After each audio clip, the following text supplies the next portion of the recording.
Welcome to the Fantasy Audiobook Library, a sanctuary of stories where fan fictions come alive, where ancient legends echo from the East and Western worlds awaken with wonder.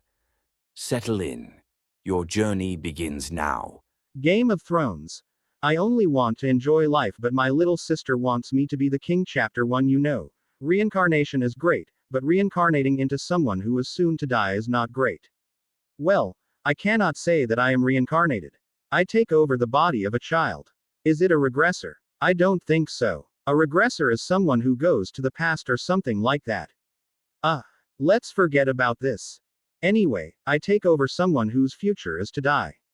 Yeah, fuck up. Just like this world. This is the world of A Song of Ice and Fire or Game of Thrones. I don't know which timeline I arrived at. The body I took over did not have memory other than the usurper he wanted to kill for taking over what was rightfully his. By that, you should know who is the person that I control. Yup. I take over the Beggar King, the fake dragon. I take over the body of Viserys Targaryen. What makes matters worse is that I am a child. I am a 6-year-old child with a 1-year-old child in the middle of an unknown town. The reason why I take over his body is because he is dead, assassinated by someone who keeps muttering that he is sorry, as he stabbed me 4 times. Lucky for me, the wound was already healed, and they did not see Daenerys inside one of the barrels hidden behind the dark alley. Because of this ambush, my bodyguard, who supposedly takes care of me, is gone and leaves us alone. I don't know what to do now. I am a child and have a baby to take care of. This will be hard. Ow. I rub my head when I feel something hit my back. I turn around to the wall behind me and see there is a stone with paper wrapped around it. I frowned, took the stone, and took out the paper.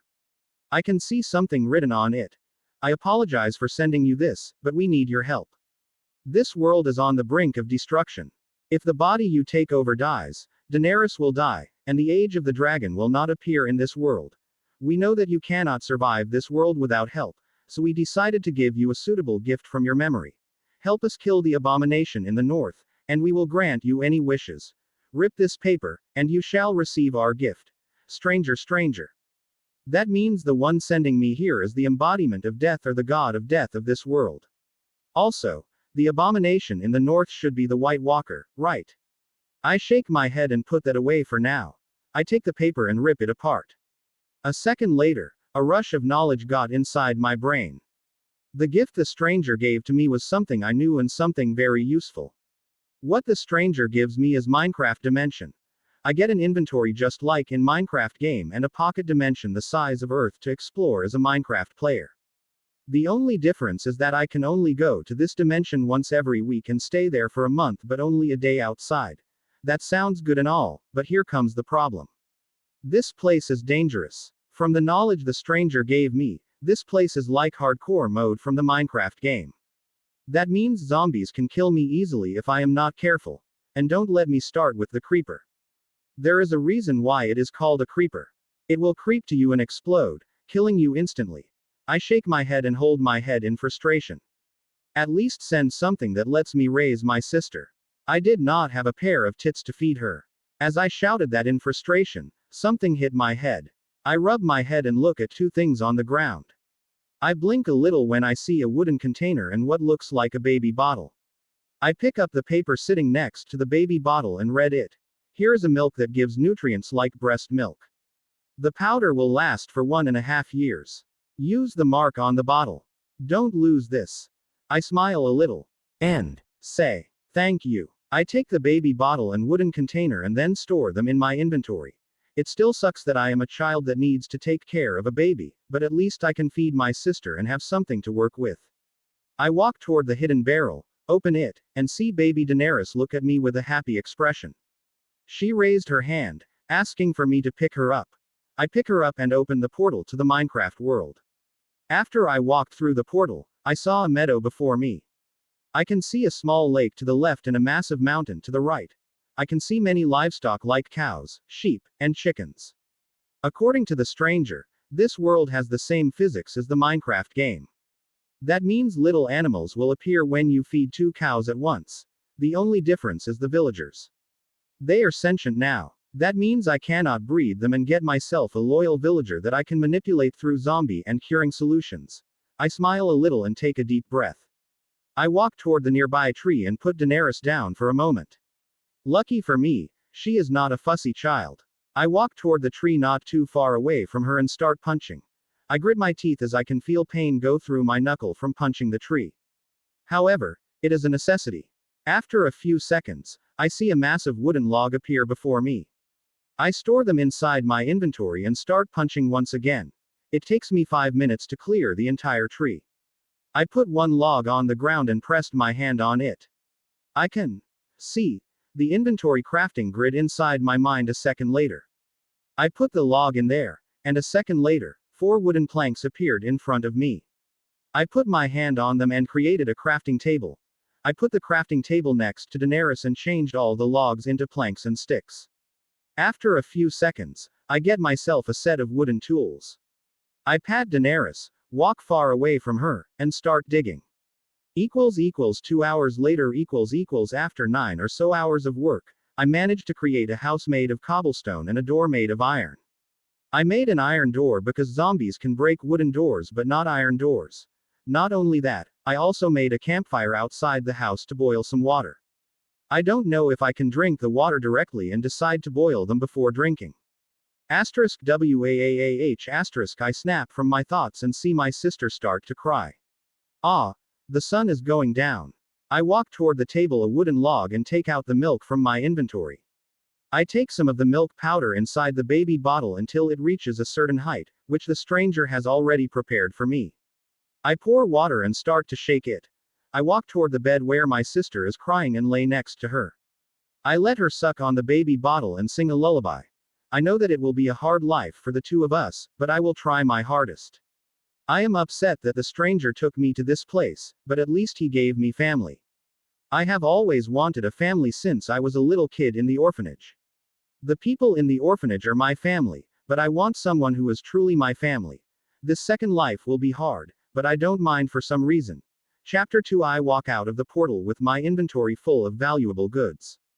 From 5 stacks of bread, 2 stacks of iron blocks and 1 stack of gold blocks. The stranger is kind enough to give me a Minecraft world rich with minerals like iron and gold. Sadly, I have yet to find a diamond, but for some reason, I managed to get 5 enchanted books from fishing. Aren't they supposed to be rare? Oh well. Anyway, among the enchanted books, I managed to get Silk Touch enchantment and used it to mine a lot of gold from the Nether. Usually, I get gold nuggets from mining gold in the Netherlands, but with Silk Touch, I can smelt the block and get ingots in return. I snap from my thoughts when I hear Dany gurgling and open her. She gives me a bright smile, and I cannot help but kiss her forehead fondly. I walk out the alley and look around, thinking of a way to get some money for the two of us. Lucky for me, I already prepared something. I look around, walk back to the alley, remove a box from my inventory, and then fill it with bread. I pick them up, walk out of the alley, place them on the ground and wait. I did not need to wait long before a woman walked toward my stall and said, "How much for 1 loaf of bread, dear?" 1 bread is 5 iron coins, madam. 5 iron coins. That is rather cheap. I will have 10 of them. I smile at her, give her 10 loaves of bread and receive my payment. Thank you for your purchase, madam. She pats my head and pinches Dany's cheek. It is good for you to care for your sister, dear. However, are you alone? Where is your father? Both of them are dead, madam. Only me left to take care of my sister. She gives me a pity look and says, I am sorry for that, dear. May the gods bless you in your life. Thank you, madam. She gave us one more smile before walking away. 50 iron coins. That should be enough to rent a room in the inn for 1 night. I still have 20 more pieces of bread to sell. Well, let's see if I can sell them. Melisandre, Red Priestess of Arlori, kneel before the fire and let my lord's flame wash over me. A second later, I stand on the battlefield. I can see corpses littering the ground. However, it was not human corpses. It was a corpse of an abomination. It was the corpses of the others. I look around the battlefield, searching for the one killing all these abominations. After a few seconds, my eyes land on a young man with hair as white as snow and purple eyes that shine with power. He is wearing a dark army that shines with unknown power and protects him from harm. He is holding a pitch-black sword that glows purple. Each time he swings his sword, a flash of white light hits the others and kills them instantly. I look to the sky and see 3 dragons flying in the sky, fighting against undead animals that try to attack the young man from above. The one leading the dragons is a young woman with the same hair as the young man. She is wearing the same armor, but it releases a slightly different feeling than the one the young man is wearing. Instead of holding a sword, she holds a bow and arrow in her hands. The bow glows purple as each time she hits one of the abominations, they get lit up on fire. This is the final battle. This is the final battle that will save the world. However, before I could see the result of the battle, my vision changed. Now, I stand on the side of the street and can feel my face get cold at the sight in front of me. I can see a young boy and a toddler with the same features as the one fighting the great others dead in the middle of the street. I can see a red lion licking its paw after it kills the 2 children. A giant stag laughing at the sight of the corpse. A young wolf mourning for the reason it did not know. I can feel a cold energy surge from the north, and when I look into the sky, it starts to darken, and heavy snow starts to pour down into the world. The chosen one is dead, and the great others rise from their slumber to conquer the world. The first one to fall is the wolves, who try to defend their homeland, but the southern creatures refuse to help them. The next one is the squid. In their arrogance, they did not know that their enemy did not need to breathe and attack them from the bottom of the ocean as they sailed through the sea. All the animals ruling the continent died one by one before the great others finally looked to the east. What makes matters worse, the continent did not even last for 2 years before they fell. After that, my vision returned, and the fire before me died down. I look at the ground for a few seconds before standing up. The Lord of Light has spoken to me. I have a new duty. A holy duty. I shall find Azor Ahai and protect him and his sister. I know their location. I only need to go there and introduce myself. I take a deep breath and leave the prayer room. When I left the prayer room, I saw High Priest Benero already waiting for me. Sister Melisandre, I take it you receive the command of our Lord. I look at him and nod my head. I do. Good. All of us also receive a vision while we are praying. Your mission will be filled with hardship, but I know you will perform your duty with all your might. Go with the blessing of the R'hllor. Remember that the night is dark and full of terrors. However, our Lord shall illuminate our way. The high priest nods his head and smiles at me. Then go. Find our Azor Ahai and perform your duty. Of course, high priest. I nod my head and leave the temple. It is time to prepare and depart for Braavos. I need to find Prince Viserys Targaryen, the Dragon Prince and Azor Ahai. I shall protect him and teach him for his destiny as the world's savior. Chapter 3. I stuffed the boxes into my inventory, tallying up today's bread and carrot profits. It's been about a month since I got my powers, and life's been treating me pretty well. Yeah, it's been tough, but I've been holding my own. Still scratching my head over how to offload my stash of gold and other goodies, though. The last time I tried, the shopkeeper not only said no but also sent some goons to shake me down. Took care of those goons, though. Then, under the cover of night, I sneaked over to the shop. Chugged a potion of invisibility and lobbed a splash potion of poison through his window. Watched him squirm for a couple of minutes before the poison did its job. Grim, I know, but hey, he had it coming. After that, I ransacked his place, grabbed all the good stuff, and torched the joint with flint and steel. Was tempted to get even more creative, like feeding him to a zombie and trying to see if he changed his mind after curing him, but I decided to go for the straightforward approach, poison and fire. VY. Dany's voice snapped me out of my thoughts as she proudly showed off a beetle she'd caught. Couldn't help but grin at her excitement, scooping her up. What did you snag, Dany? She squinted, thinking hard. I laugh a little at her expression. That's a bug. Bug. Bug. Yeah. Her laughter was infectious as I spun her around. Dany was my rock in this crazy world, keeping me grounded. Without her, I'd probably be losing it. Every day was a new skirmish against zombies, skeletons, and creepers, all while scavenging for essentials. But seeing Dany's smile made it all worthwhile. I might not have read all the books, but I've seen the last season of Game of Thrones. I swore to keep her from going off the deep end. even if it meant taking on the big guys upstairs. Shaking off the heavy thoughts, we headed toward the inn, strolling through the dimly lit streets. We finally have enough money to buy a ticket to take us to Lee, the perfect place to hide among the people. There is nothing that is attacking us, other than the thugs, while we are here, but I still do not want to take my chance. I would rather go far away from Westeros for now. I know that Lee is still close to Westeros, but I know that I was safer in there as they need to go through Stepstones, which is the nest of pirates, and I know that the Baratheon or Lannister will not use the land route to pass Stepstones and take ship from Sunspear. The reason? House of Martell. They did not have a good relationship with Martell and would not risk going through that place without getting poisoned somewhere in the desert. This alone is already good enough for me to consider leaving Braavos. This place might be a perfect place to start a business, but at the same time, it is the worst place to stay at the moment. I did not want someone loyal to that fat king to know I was here. I found you. I take out my sword and point it at the dark alley next to me. I equip my armor and prepare to take out my golden apple in case the worst happens. Dany hugs my neck tightly as I prepare to let her run away if this person attacks me.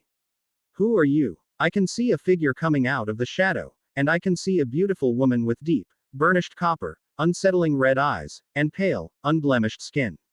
She wears a revealing outfit that leaves the mind of a man going wild. I found you, Azor Ahai.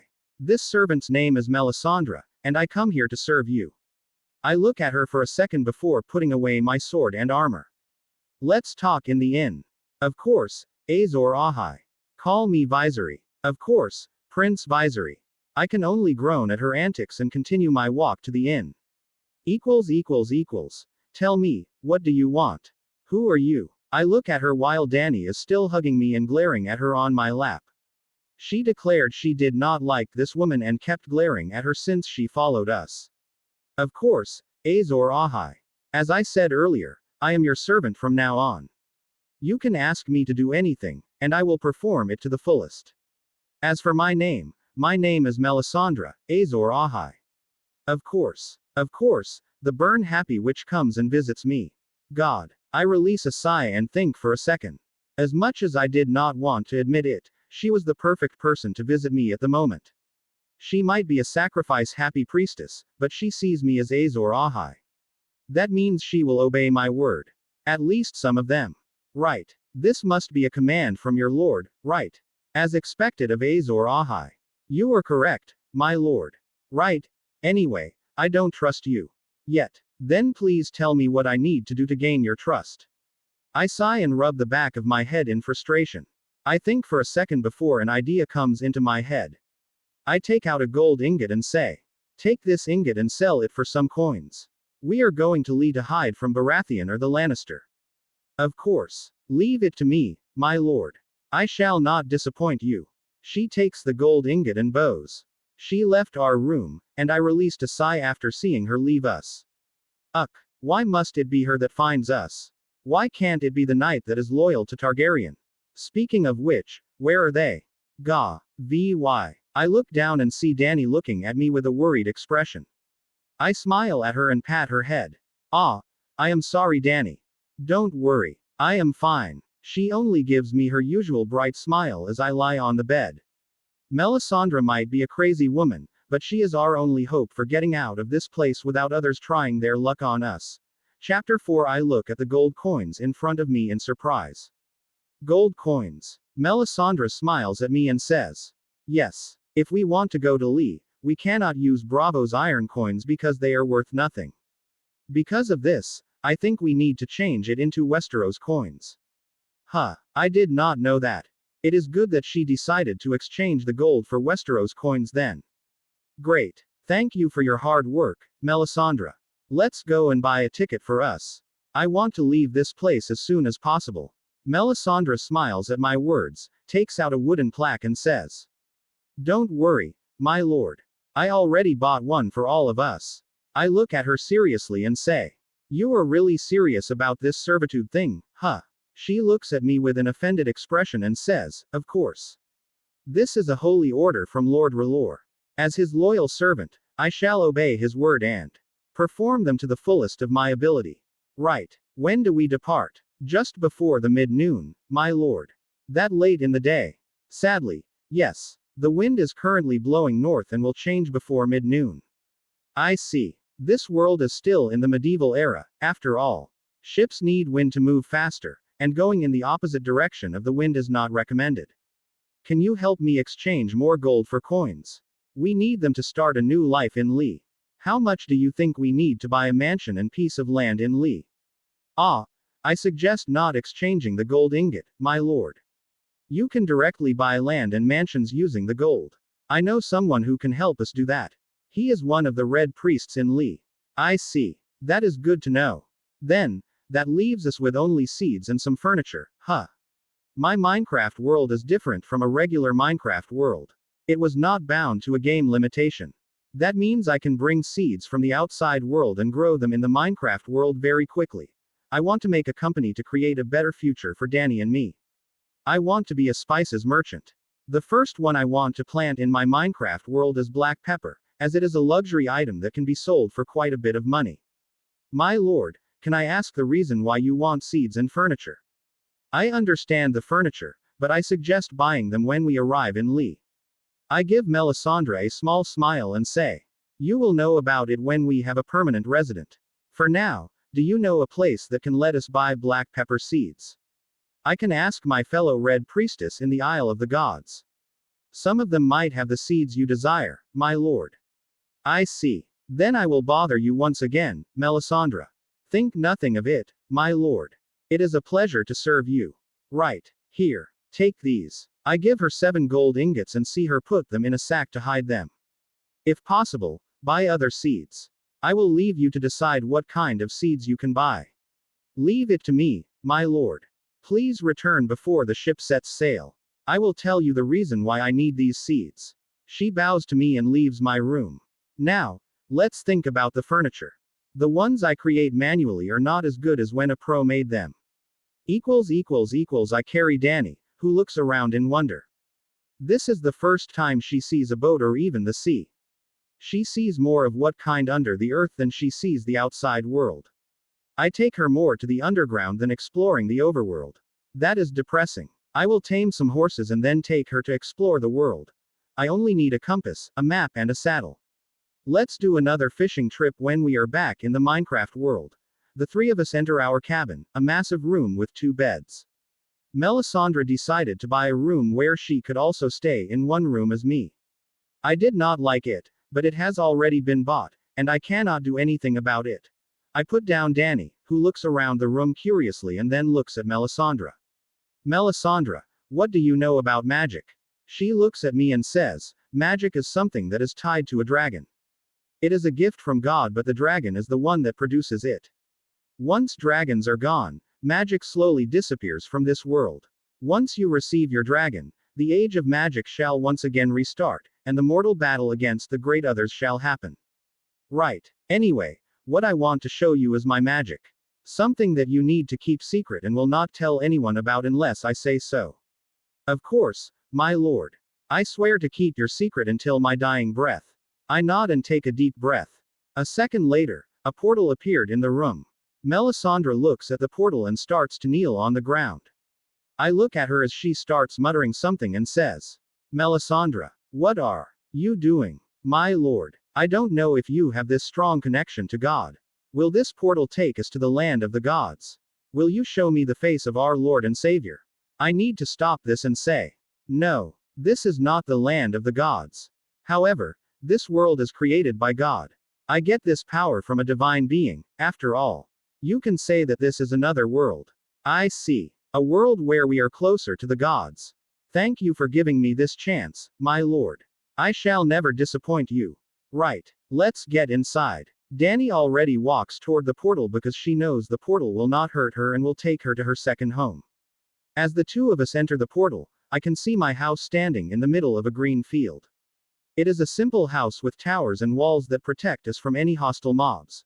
My house is standing in the middle of a field full of vegetables and wheat. Behind my house is a chicken coop, and sitting next to it is a barn full of cows and pigs. I can see Melisandre look around in awe, and I cannot help but say, welcome to another world, Melisandre. Chapter 5. I chuckle a little when I see Melisandre's face of shock. What do you think? This is the world gifted to me by the gods, and that is my home. Melisandre did not answer my question for a few seconds before saying, "It is beautiful, my lord. Magic in this place is very abundant. It is 70 times more than our world and 10 times more pure. We did not need blood to cast magic as long as we were here." Huh, really? That is good, then. I did not want her to sacrifice anyone as long as she was near me. Right. While we are in this world, the time outside is slower, a month here, only a day outside. You say that it will take a few days to arrive at Lee, right? That's right. Good. That means we did not need to worry about being unable to leave when the ship docked. Melisandre nods her head and says, "What do I need to do while I'm here, my lord?" I look at her and say, "You will help me defend the place." What do you mean, my lord? This place is not only a place to stay. This is the place to get stronger. The place where I can be someone that makes my parents and sister proud. You will soon know what I mean by that. She nods, and I tell her to follow me. I take her inside the house and show her around. Dany already entered the house to play with the rest of the doll I bought for her. This is the living room. This is where I play with Dany or when I only want to relax. My lord, what is that? It releases a lot of magic. That is a crafting table. Let me tell you how to use it. Melisandre and I walk to the crafting table. I removed 3 cobblestones from my inventory and put them on the crafting table. I chuckle a little when I see her widen her eyes when she sees the 1-meter cubic stone turn into a small stone block. Her eyes get even wider when she sees a pickaxe appear after I press the button on the side of the crafting table. This is the purpose of the crafting table. Here, I take the crafting books that come alongside the crafting table after I make it. These are the things you can craft using this table. She takes the book and holds it tightly. I shall learn everything in this book, my lord. You did not need to do that. Just remember the important things. I already mark what is more important. I understand. Good. Let me show you the kitchen. I take him to the kitchen, where there are 4 large chests and a stove, but in reality, it is a campfire I put on top of a log. I buy the pots, frying pan, and other kitchen appliances and then bring them here. Eating nothing but bread and steak gets you bored fast. You need to use this. I show her the flint and steel and then use it to light up the stove. Just make sure to aim them at this, and you will have your fire for cooking. I understand. What about the ingredient, my lord? Do we need to bring ice to make them last longer? Or do you have cold storage underneath this house?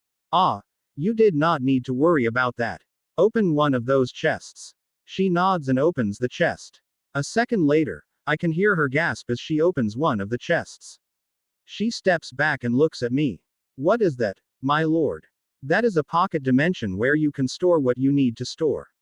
Anything that you store in that place will not go bad, no matter how long you store it. I know this because I have had a stack of steak in one of the chests in the living room since the day I came here. They are still delicious without any sign of going bad. Melisandre takes a deep breath, nods her head and says, "I understand. Good. Let's go to the storage room." While walking to the storage room, Dany walks toward me and demands that I pick her up.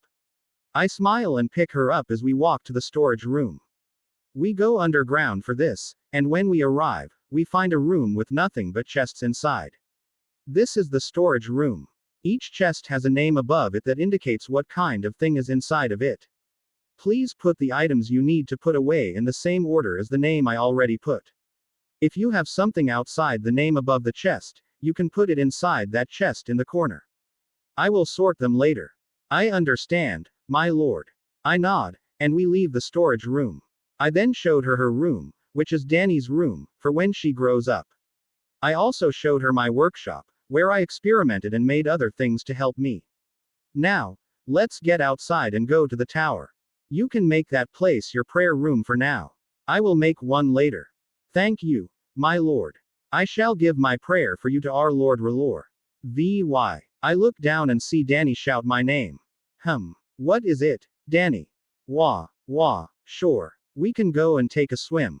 I look at Melisandre and say, I will show you the tower later, okay? Think nothing of it, my lord. I understand. When the sun starts to go down, Melisandre and I stand on the tower, looking in the distance. Why are we here, my lord? Just wait. They will be here soon.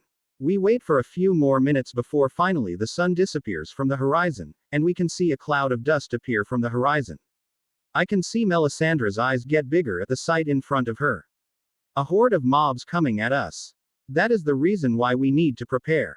Here, take this. I give her a crossbow, put down a chest, and then fill it with arrows. Countless chickens get sacrificed to make those arrows. Use that crossbow to shoot as many zombies and skeletons as possible.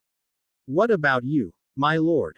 I equip my armor, remove my sword and shield, and say, I will go down and fight. Don't worry, I am not stupid enough to fight them without something. I get down the wall and mine the middle cobblestone of the wall. Then, I place stone slabs to create a gap to stab the incoming mobs. The mobs in this world are a little bit different. They will spawn in a place where there is no light, and they will spawn a lot longer than in the game. They only spawn once every 6 hours. However, while they respawn much longer, their sense is 10 times stronger than in the game. They will immediately run toward me, even from far away. Because of that, I need to kill them all before going to bed and enjoy a silent night. Of course, I can go underground and sleep there for a quiet night. However, I will not leave a chance of killing them to get experience. Here they come. Chapter 6. I stab the zombie in front of me with my iron sword. I am lucky there is no blood coming out of the zombies as I decapitate the zombie. Unlike in the game, the zombies in front of me have arms that can grab me. Their body is still blocky, but there is a detail that the game does not have. Their claws are sharp, and they have teeth that can tear flesh if I am not careful. I did not need to rely on natural Minecraft healing, as it hurt like a bitch. Are you doing okay, Melisandre? I shout while stabbing all the zombies in front of me with my sword. I ensured they did not use each other to climb the wall and run away to lure them away. Yes, my lord. However, I have a question. I swing my sword to cut the hands that try to pull me over. Ask away. I thrust my sword, stabbing the neck of the zombie, and swing to the side to cut its head off. Are they the others? Nope. They are an imitation of the others. The real deal will be more intelligent and stronger than these guys. They will not die with a normal sword and arrows. After saying that, I create a stone pillar with me on top, remove a TNT from my inventory, and prime it using flint and steel before throwing it outside the wall. Fire in the hole, I shout, and a few seconds later, the TNT explodes and kills a lot of the zombies. I take out another TNT, prime it, and throw it out the wall. I did not have much TNT, only 7 were left in my inventory. I need to ration them and hunt more creepers for their gunpowder. I destroy the pillar and use my sword to kill more zombies near the wall. After a couple of hours of fighting, the zombies are finally gone. I lean over the wall and release a sigh as my eyes look at the cube moon above me. My lord. I look to the side and see Melisandre walking toward me. She is very useful in the fight. She makes sure to kill the zombies that manage to sneak past me and attack me with their claws and teeth. Not only that, but she also stands there fighting instead of running away from the scene, which looks like coming out of your nightmare. What is it? Also, how are you? Is there any injury? She shakes her head and says, no, my lord. The undead did not reach me. However, the skeletons almost hit me when I focused on the one underneath me.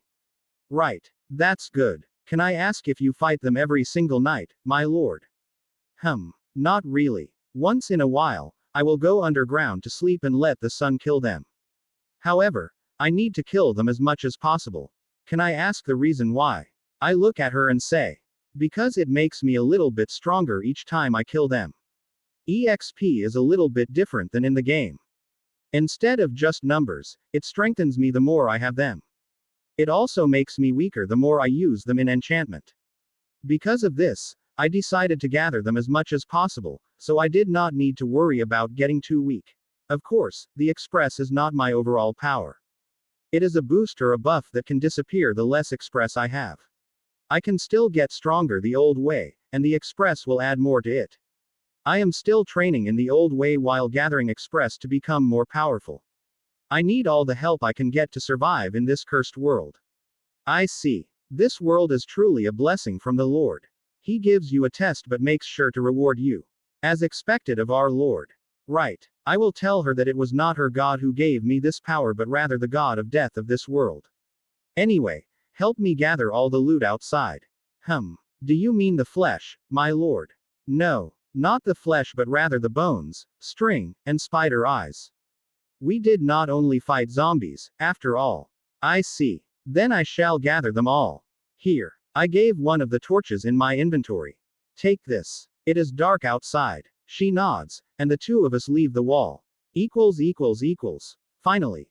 I shout in happiness as I see blue light coming from the cobblestone. Diamond. I dig around the diamond and see there are 7 diamonds. 7 diamonds. I can make an enchanting table, pickaxe, and a sword with that amount of diamonds. After days of mining, fighting, and fishing, I finally got diamonds, and it was my last day here. I shake my head and run up the stairs back to the surface, where I can see Dany and Melisandre playing with the sheep and pigs. Vy. Dany shouts when she sees me and starts to run toward me. I laugh a little, run toward her, and pick her up. I hear her laugh as I spin her around and let her sit on my shoulder. I look at Melisandre and say, "Thank you for taking care of her, Melisandre. It is not a problem, sir. Lady Daenerys is a pleasant child to take care of. With her looking after Dany, I could focus on mining, and I did not need to be careful to wake her up while mining." That's good. How is the farm? They are doing great, my lord. As you commanded, I plant medical herbs on the eastern side of the farm and plant fruit trees on the western side. And how many of them did you manage to harvest? With the help of the bone meal, I managed to harvest 1 small chest full of them. Perfect. We can sell them when we get out of here. I will take them and sell them when we have a good foundation. Good work. Thank you, my lord. When do we leave this place? We will leave this place just before the sun above us. A few hours from now on. Why? I want to offer a sacrifice to Lord R'hllor before we leave this place. I want to thank him for the blessing he has given us. Right. You do that. For the past month, she has been busy not only taking care of Dany but also building a temple not too far away from my farm. While in here, she gets a small amount of the ability of a Minecraft player. What I mean is that she can take out items from the inventory, but she cannot take the ones that are already outside the inventory without carrying them to their full weight. She can carry the cobblestone straight out of the chest, but she cannot pick the stone that she or I place on the ground. The only exception is a chest, as according to her, the chest did not weigh much, only a few kilograms at most. Not only that, she also did not have an inventory like me. That means she needs to carry a small or large chest around if she wants to build something. I shake my head and release a sigh. This is it. This will be a new start for Dany and me. I will make sure to give her a good childhood, unlike in the show and book. I will also make sure she does not get into the deep end like in the show. I will make sure we have a good life. Chapter 73. Pova portly man gazes in awe at the ships before him as they unload their cargo. When one of his men opens a crate, revealing a bounty of wheat, his eyes widen. What do you think, Lord Manderley? I speak the truth, do I not? Wyman Manderley regards the man beside him. Are you certain you're selling them at this price? It's even lower than what we pay when the Reach delivers in summer. And with winter upon us, food is scarce. The merchant grins. It's thanks to our Lord's blessing. He is favored by the gods. Everything he touches flourishes and prospers. The man rambles on like a fanatic, praising his Lord. After a moment, he clears his throat. Ahem. What I mean to say is that all these goods stem from my Lord's wisdom and hard work. Indeed, Lord Manderley replies with a nod, though internally, he ponders the identity of this Lord. Though many may see him as a simple glutton, his mind is sharp, contemplating the potential identity of this mysterious figure. How much are you willing to sell to me? It depends, my lord. We have ample food, but we also intend to trade some in Winterfell. To establish connections, I presume. Precisely. My apologies for the inconvenience. No need for apologies. I understand. I'll purchase 150 tons of wheat. Can you manage that? Certainly. The merchant instructs his crew to unload the goods into a warehouse. Now, what is your name? My apologies for the oversight, my lord. I am Horo Eneris from Lee and in service to the esteemed House of Lunaran. House of Lunaran. I'm unfamiliar with this merchant house. We're a newly established house, merely a year old. Indeed. Your lord must possess great fortune and diligence to develop a merchant house trading in such distant lands. At the mention of his lord, Horo's smile widens. Without a doubt. He saved us from servitude, granting us a new lease on life. He's truly a saint sent by the gods to free us from our chains. Lord Manderley gazes at him in astonishment. You hail from Lee, the center of slave trade in the Narrow Sea. Isn't that problematic for him? Horo's smile remains. You need not worry, my lord. Our lord understands the risks but remains undeterred.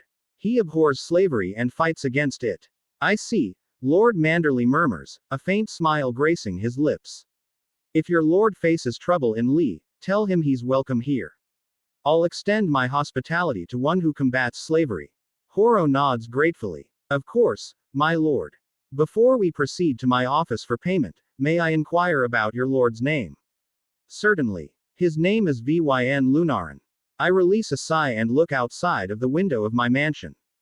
Time has already flown by, and my fate as a beggar king has disappeared. I am now Vyn Lunaran, the head of the Lunaran House of Lee. It starts with Melisandre making me meet one of her connections in Lee.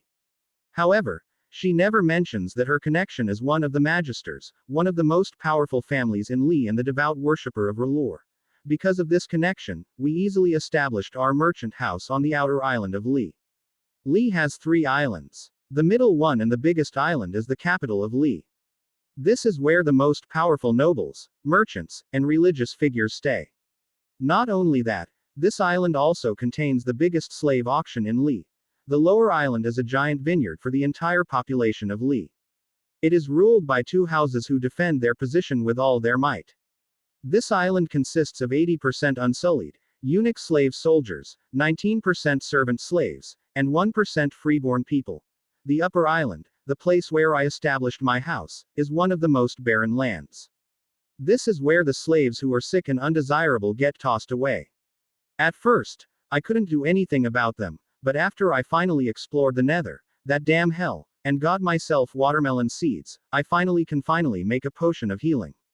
Anyway, I healed them, and they are now working for me. After healing them, some of them want to return to their home, and I give them money to do so.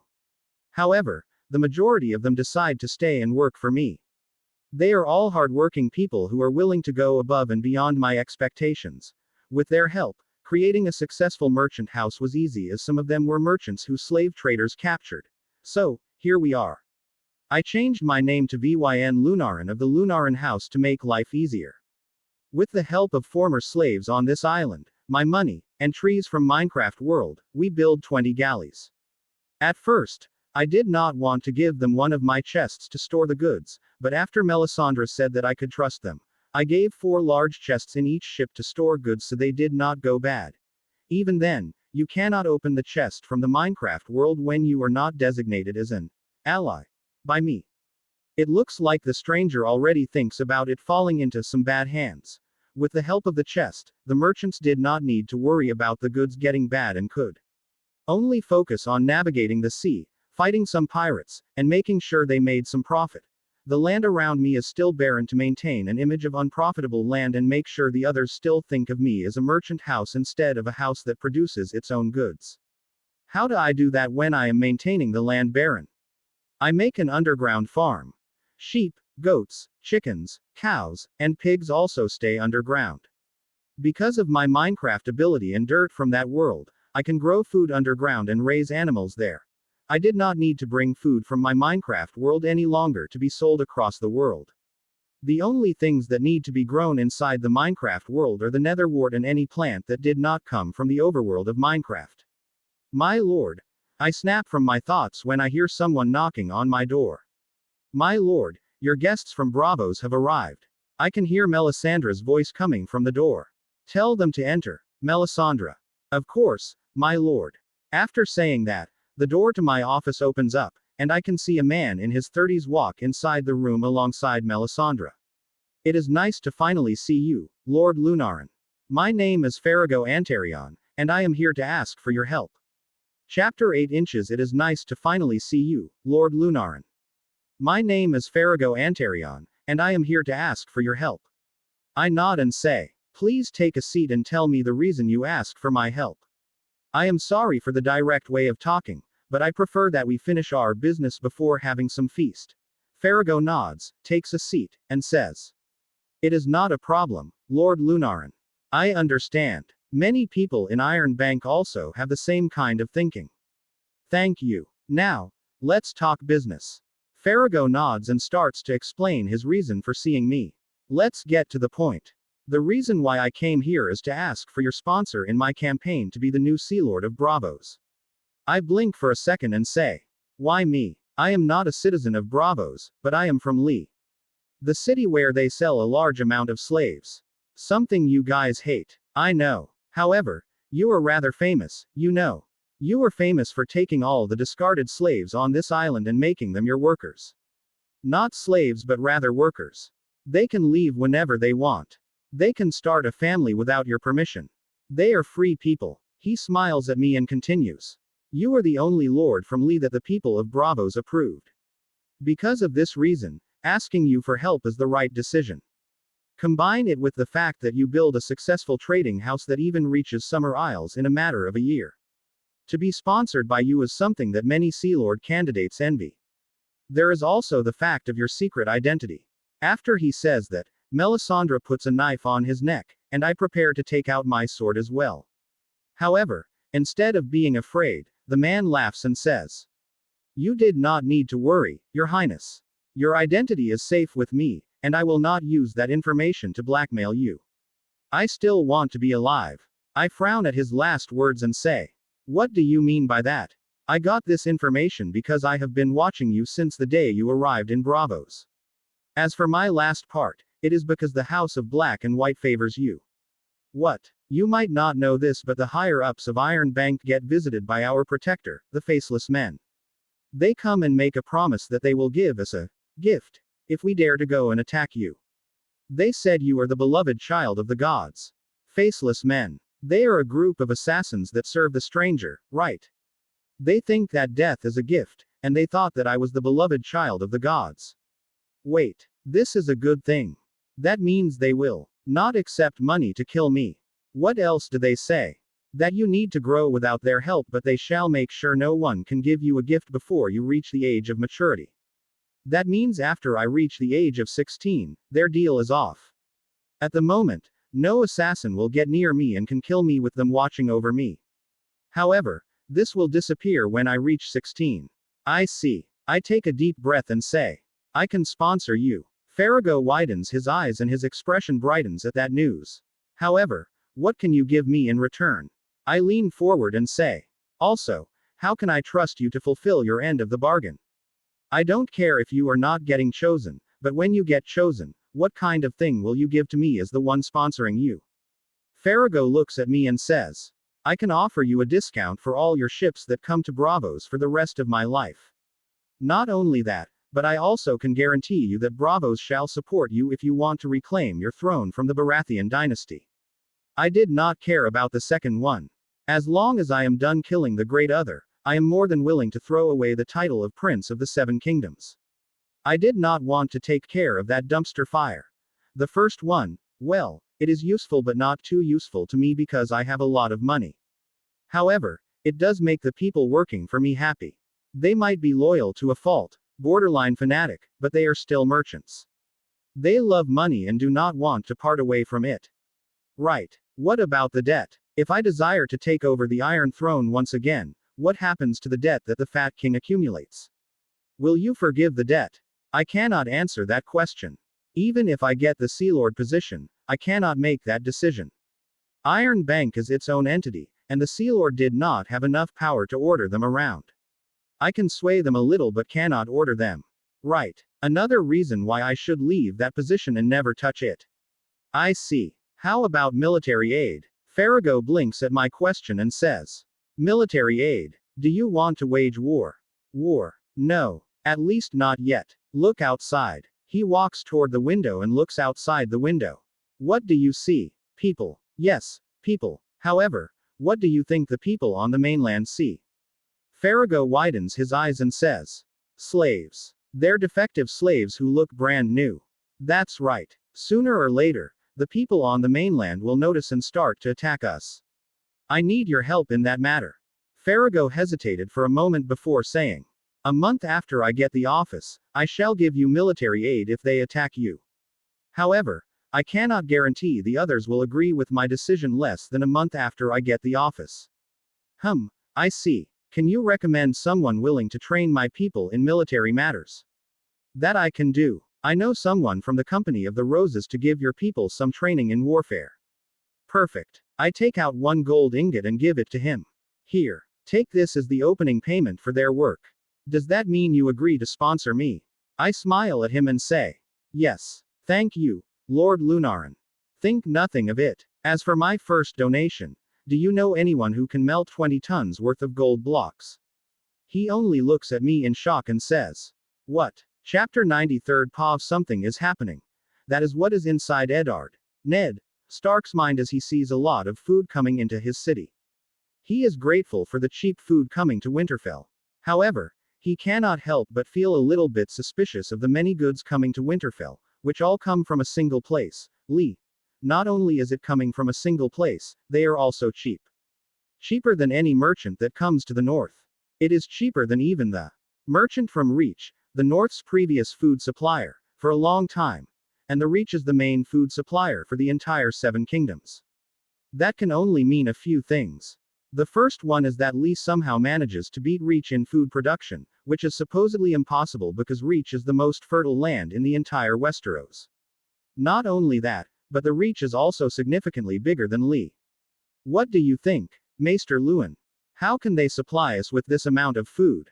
Maester Luwin, an old man with gray hair and gray eyes, looks at his lord and says, it is supposedly impossible, my lord. I agree with your assessment. Lee Main and Southern Islands can produce food.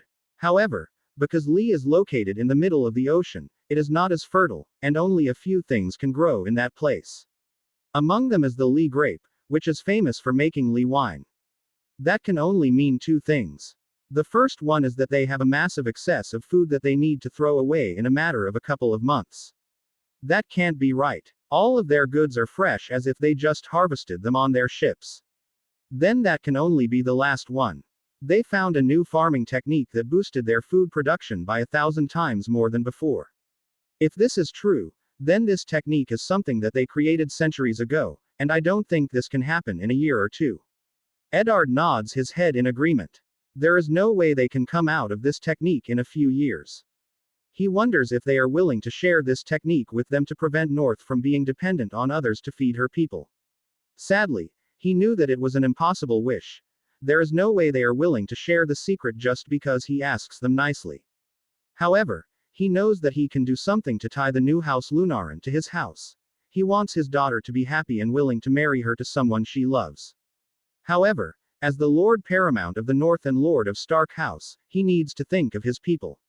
He is willing to marry his daughter to Lord Lunaran as long as he is not a total psychopath who will beat his daughter when they marry.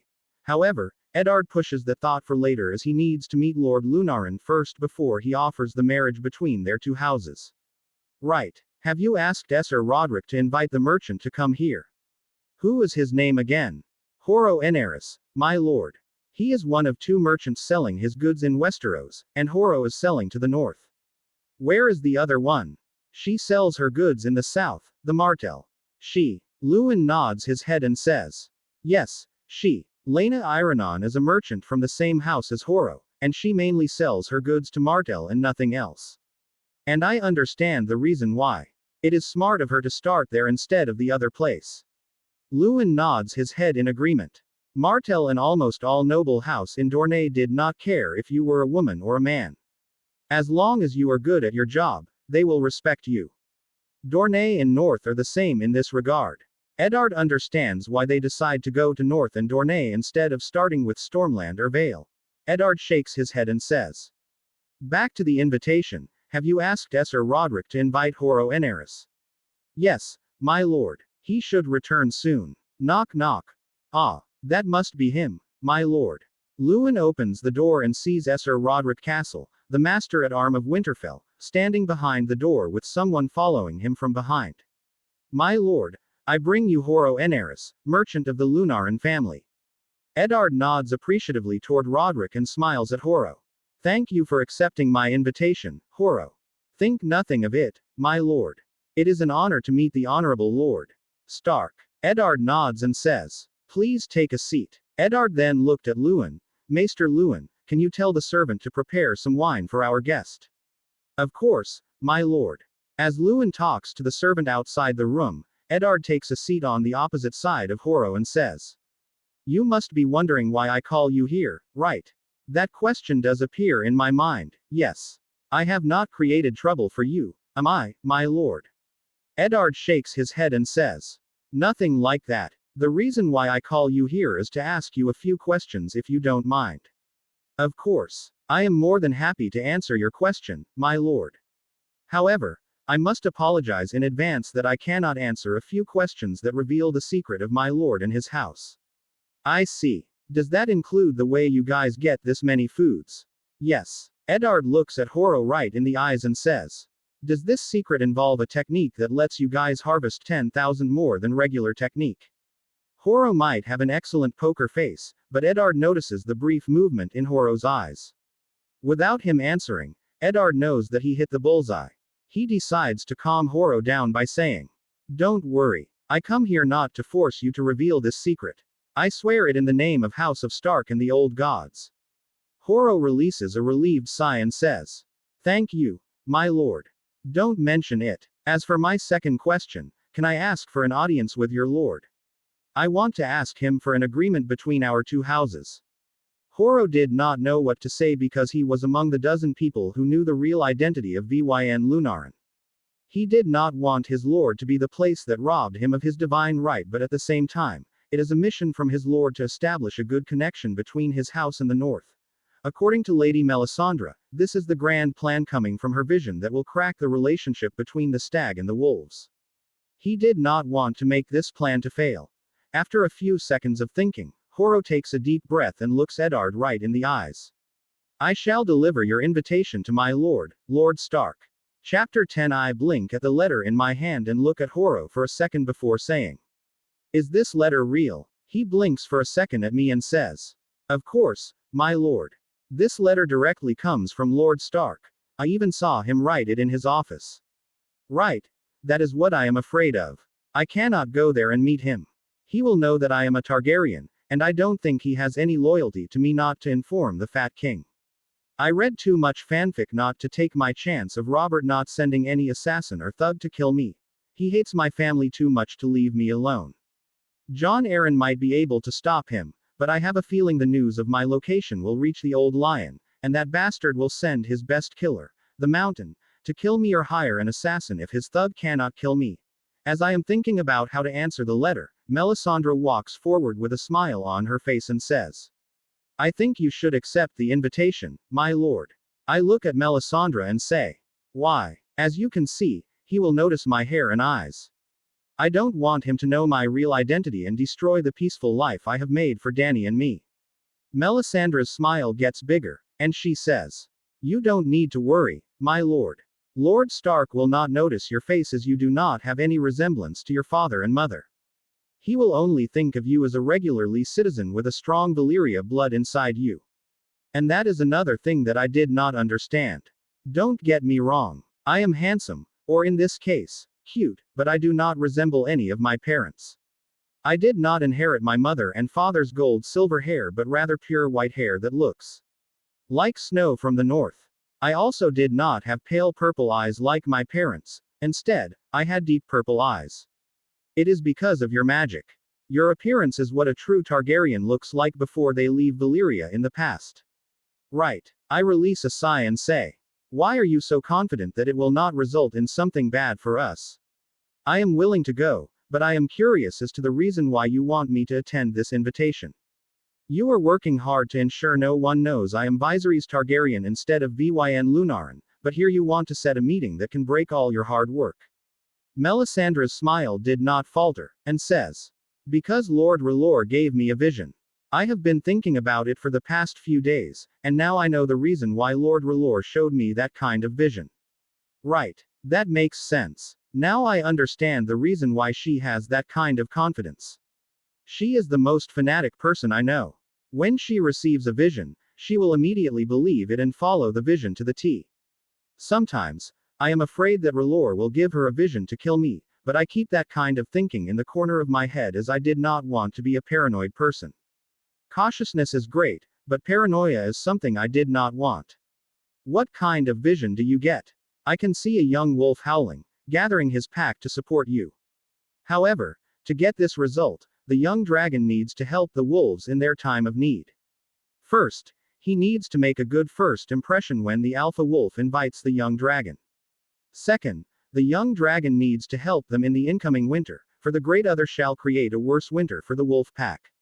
Right. Anything else? When your name is revealed to the wider world, the seed of doubt and loyalty shall bloom among the pack, and they shall join your cause when the time is right. I take a deep breath and nod my head.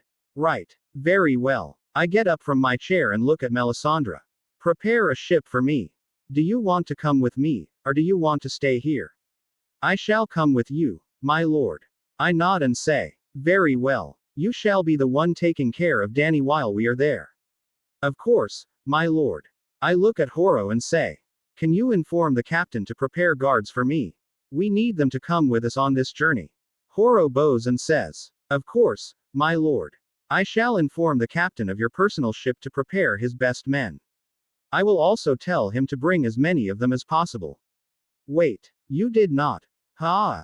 I release a sigh when I see him leave the room without even letting me finish my words.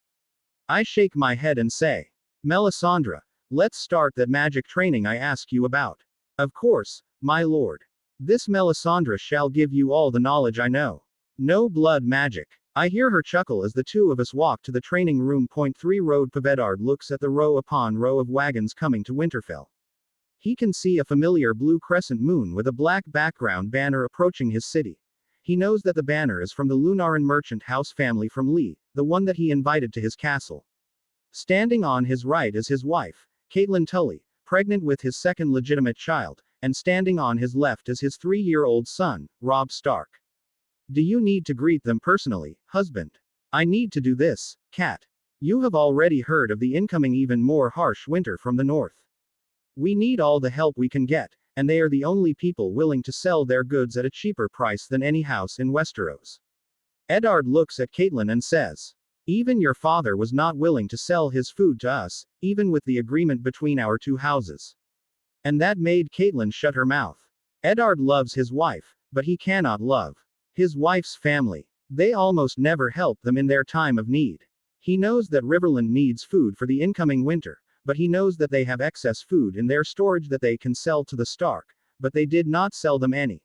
He loves his wife, but her family is not a reliable ally. We need this trade because of the large harvest failure happening across the north. They are the ones that feed the population in the north. Catelyn can only nod her head and stand next to her husband. She might not like greeting a merchant family, but she cannot blame her husband's reasoning. After a few minutes of waiting, they can see the carriage at the front stop, and he can see the door open. A second later, he can see a handsome young boy with hair as white as snow and deep purple eyes that are full of wisdom and intelligence. It is nice to meet you, Lord Stark. My name is Vyn Lunaran, the Lord of the Lunaran merchant house from Lee. Chapter 11 Inches. It is nice to meet you, Lord Stark. My name is Vyn Lunaran, the Lord of the Lunaran merchant house from Lee. I bow at them, and when I raise my head, I can see Lady Catelyn look at me with distrust and a little bit of hate. What is her problem? I never stepped inside this place, and she hates me. What the fuck, woman? However, I ignore her and continue looking at Lord Stark before me. Thank you for accepting my invitation, Lord Lunaran. Let me introduce my family to you. This is my wife, Catelyn. Lady Catelyn gives a graceful bow and says, it is nice to meet you, my lord. Lord Stark then looks at his oldest son and says, this is my son and heir, Robb Stark. The small child bows his head. If I remember correctly, Robb is just a year older than Dany. Speaking of Dany, she is sleeping in Melisandre's arms. After he is done introducing his family, I smile at him and say, "It is nice to meet you and your beautiful family, my lord. You already know my name, but let me introduce you to my companion. This is Melisandre, my trusted advisor and caretaker for my sister. The one in her arms is my sister, Annie. I am sorry, but she fell asleep while on the journey." Lord Stark nods his head and gives me a small smile. "Don't worry about it, Lord Lunarin. I understand. Please follow me. You must be tired. I have already prepared a feast for you and your companion. I also already prepared a room for your sister." I nod and follow Lord Stark and his family inside the castle. After putting my sister inside her room and making sure to leave one of the caretakers we brought with us with Danny, we arrived in front of a long table filled with food. It is not as lavish as the feast I attend in Lee, but it is still a lavish feast full of meat and semi-fresh vegetables and fruits. The servant takes me to sit on the left side of Lord Stark's seat and his family on the right side of him. This is among the things that I remember Melisandre teaching me. Noble etiquette. The left side symbolizes a guest who accepted a guest, and the right side symbolizes family or someone close to you whom you think of as family. Lastly, the center chair is where the highest ranking person sits. Usually, it is a lord of a land or a king when he visits his vassal. "Please enjoy the food." I nod and watch him eat some of the sausages, signaling that we can eat the food. I picked some sausage, a bowl of stew, and bread. A second later, I eat the food with as much grace as possible from Melisandre's teaching. The bread is harder and a little bit bland than the bread from Minecraft World. It is still good, but after eating bread from Minecraft World for months, I cannot return to eating regular bread like this. "How is the food, Lord Lunarin?" "It is delicious, my lord. My compliment to the cook." "I will tell them." Lord Stark nods his head and continues. "Some of these foods are coming from the goods your house sells to us, you know." "Truly. Then I am glad that the foods we sell to your family can create these delicious foods." "Yes, and that is the reason why I invite you to my land, Lord Lunarin."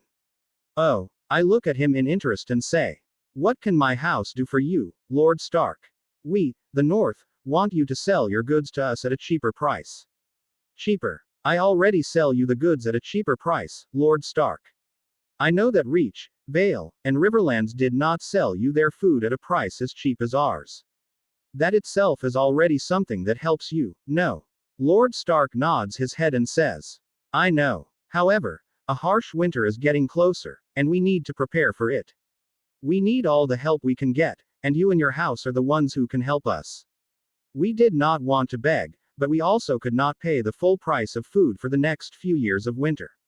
I look at him for a few seconds before saying, "I am willing to give you a discount until the winter is over. However, I need something in return for this." "Tell me." "Tax. To spread our product across the north, we will be taxed, and some of the holds in the north will tax us with a quite sum of coins per ship. If you can convince your fellow lords to let us go tax-free, we will cut the cost of each product by half." I drink the juice and say, "That is fair, no?" He thinks for a few seconds before saying, 70% off. I don't think I can order them to give up their revenue in the harsh winter just like that. And we cannot lose more profit from helping you guys. 95% off, and we are good. And that is still too much. 75%, and I think I can convince them to give you that tax discount. 80% and a small piece of land for all the people from my house to rest. A piece of land near the dock will do. Lord Stark thinks for a few seconds before saying, "I cannot give you a straight answer right away because it is not my land. It is the land my vassal owns." "Then I shall wait." I decided to stay here for a week or two and explore the land. I also want to visit the famous wall. Lord Stark smiles at me and says, "Of course. I shall send Lord Serwyn and the other lords a raven telling them about your proposal. For now, let's enjoy the feast." Chapter 12. I look at the massive wall in front of us in awe. This thing is even more beautiful and massive than in the TV series.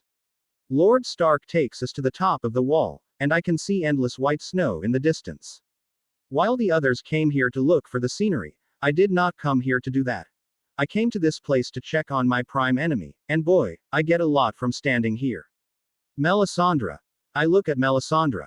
"Do you feel it?" "Yes, my lord. I can feel it. Lord Stark looks at us in confusion and says, "What do you feel, Lord Lunarin?"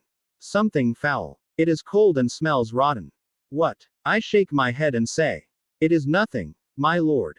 Just something that I feel when I arrive here." I take a deep breath and say, "Right. Thank you for taking us here, my lord. Let's get back to Castle Black. Let's talk more business. I know I am not strong enough to kill the White Walkers at the moment, but I will grow stronger and ensure that when I fight that thing, I kill it for good." Lord Eddard takes us to Castle Black, where we get inside the Lord Commander's tower and see the Jeor Mormont already waiting for us.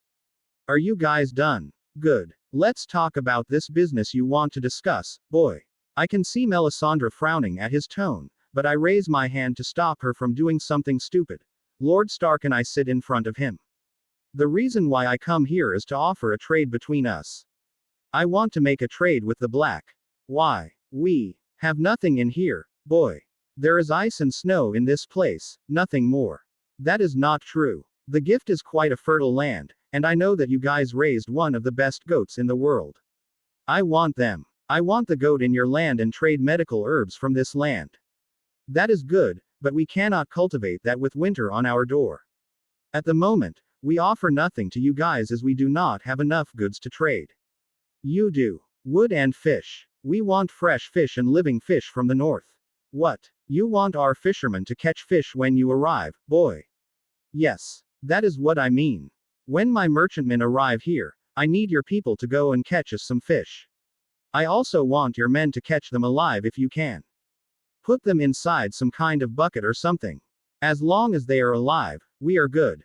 Lord Commander Jeor looks at me for a few seconds before saying, "Very well. I shall inform the fishermen about it. I don't know if you have some kind of reason behind this deal, but as long as you are helping us, we will remember your kind action and help you when you need us." "Thank you. We just had too much food and did not know where to put them. We would rather trade them for fish, wood, and fur rather than throw them away. Also, if you can gather some tree saplings, that would be fantastic." "What? Do you want to create a northern forest in Lee, boy? These trees need cold wind and snow to grow. Some southern people tried to plant them in the south but failed. Maybe it can grow in Lee. You did not know. Bah, fine. I will tell the others about it. Anything else?" "Nothing at the moment. However, if there is something I want, I shall send a letter through one of my merchants." "Good. Then let's drink." Third Povet has been a month and a half since the agreement between the Lunarin family and the Stark family, and the trade has been a great boon to the Northerners. With winter finally arriving in their territory, many of the lords would have struggled to feed their people, and many would have died in the winter. However, with the help of the Lunarin family, people managed to survive the first month of the winter. Not only are the Lunarin family willing to sell their food at a low price, but they are also willing to trade their food for something very mundane for the northern people. Among them is a block of ice. Only a few people know why Viserys wants a lot of blocks of ice, and even a few people are confused by the answer Viserys gives them. He only says that he wants to create a boat highway. They did not know what he meant by that because, in their mind, boats and ice did not connect. However, they decide to ignore it and obey their Lord and Savior's orders. Because of this, many people are waiting for the arrival of the Lunarin's convoy with their money and blocks of ice to be sold at the dock in Serwyn. When Horo leaves the ship, people start to shout to get his attention. Horo nods his head and looks at his crew. "Get the boys to carry the ice. Also, bring the goods." "Yes, sir." Since Viserys wants ice blocks, people start to farm ice blocks in the nearby lake or use the holes they dig for the water they get from the sea and river. They make sure not to empty the lake by filling it with snow so the snow can melt from the water and refill it with water. And this is happening not only in Serwyn territory but across the north. For some reason, Greyjoy did not attack all the ships passing their territory. However, it might be because of the amount of ships passing through their islands. Greyjoy pirates are not stupid enough to attack a fleet of 40 ships sailing together, especially when those ships are filled with an army of mercenaries and Viserys' private army. Bear Island became the hub between the Lunarin house and the western side of the north. However, all good things will attract bad people. This movement started to attract the attention of the Southerners, especially the people in the Reach, who were angry that their plan to sell their food stock to the north at 10 times the usual price failed. Mother, look at this. Our merchants are complaining about their food getting spoiled. A portly man walks toward an older woman who is tending the flower bed in front of her. The older woman signs and says, "Use your indoor voice, Mace." The old woman looks at the portly man and continues, "Also, I already know about it and have done something to try to fix it." "What is it, Mother?" "I have already sent a letter to King's Landing and asked Lord Aaron about this situation. We only need to wait for the answer. However, don't expect something good from it. Why, Mother? While Lord Aaron will try to appease us, I don't think the king is willing to do anything to help us as he loves the north more than us." Olenna Tyrell looks in the distance and continues. "However, other than worrying about the north, we should be worried about the source of the problem. Who is it?" Olenna looks at her son and says, "Lee, chapter 13 inches, Your Highness. You are truly okay. Thank the gods." I blink a little when I see a middle-aged man look at me in relief. Melisandre brought him to my office after she returned from Pentos to contact her connection in that place to expand our trade network and bring me someone who I can trust with my life. It looks like the person she brings is Sir Willem Derry. Sir Willem, you are okay. I cannot help but say that as I walk toward him. I remember that Sir Willem is the one who holds back 5 assassins to let me run away from them. I thought that he died while holding back the assassins, but it looks like he is okay. "Yes, Your Highness. I am fine. I am sorry I cannot search for you immediately, but my injury prevented me from searching for your location. Lucky for me, your advisor found me and took me here." I look at Melisandre, who smiles at me, and I give her a nod. "Thank you, Melisandre. Think nothing of it, my lord. It is my duty to gather all the people that shall support you to take what is rightfully yours." I release a sigh and ignore her.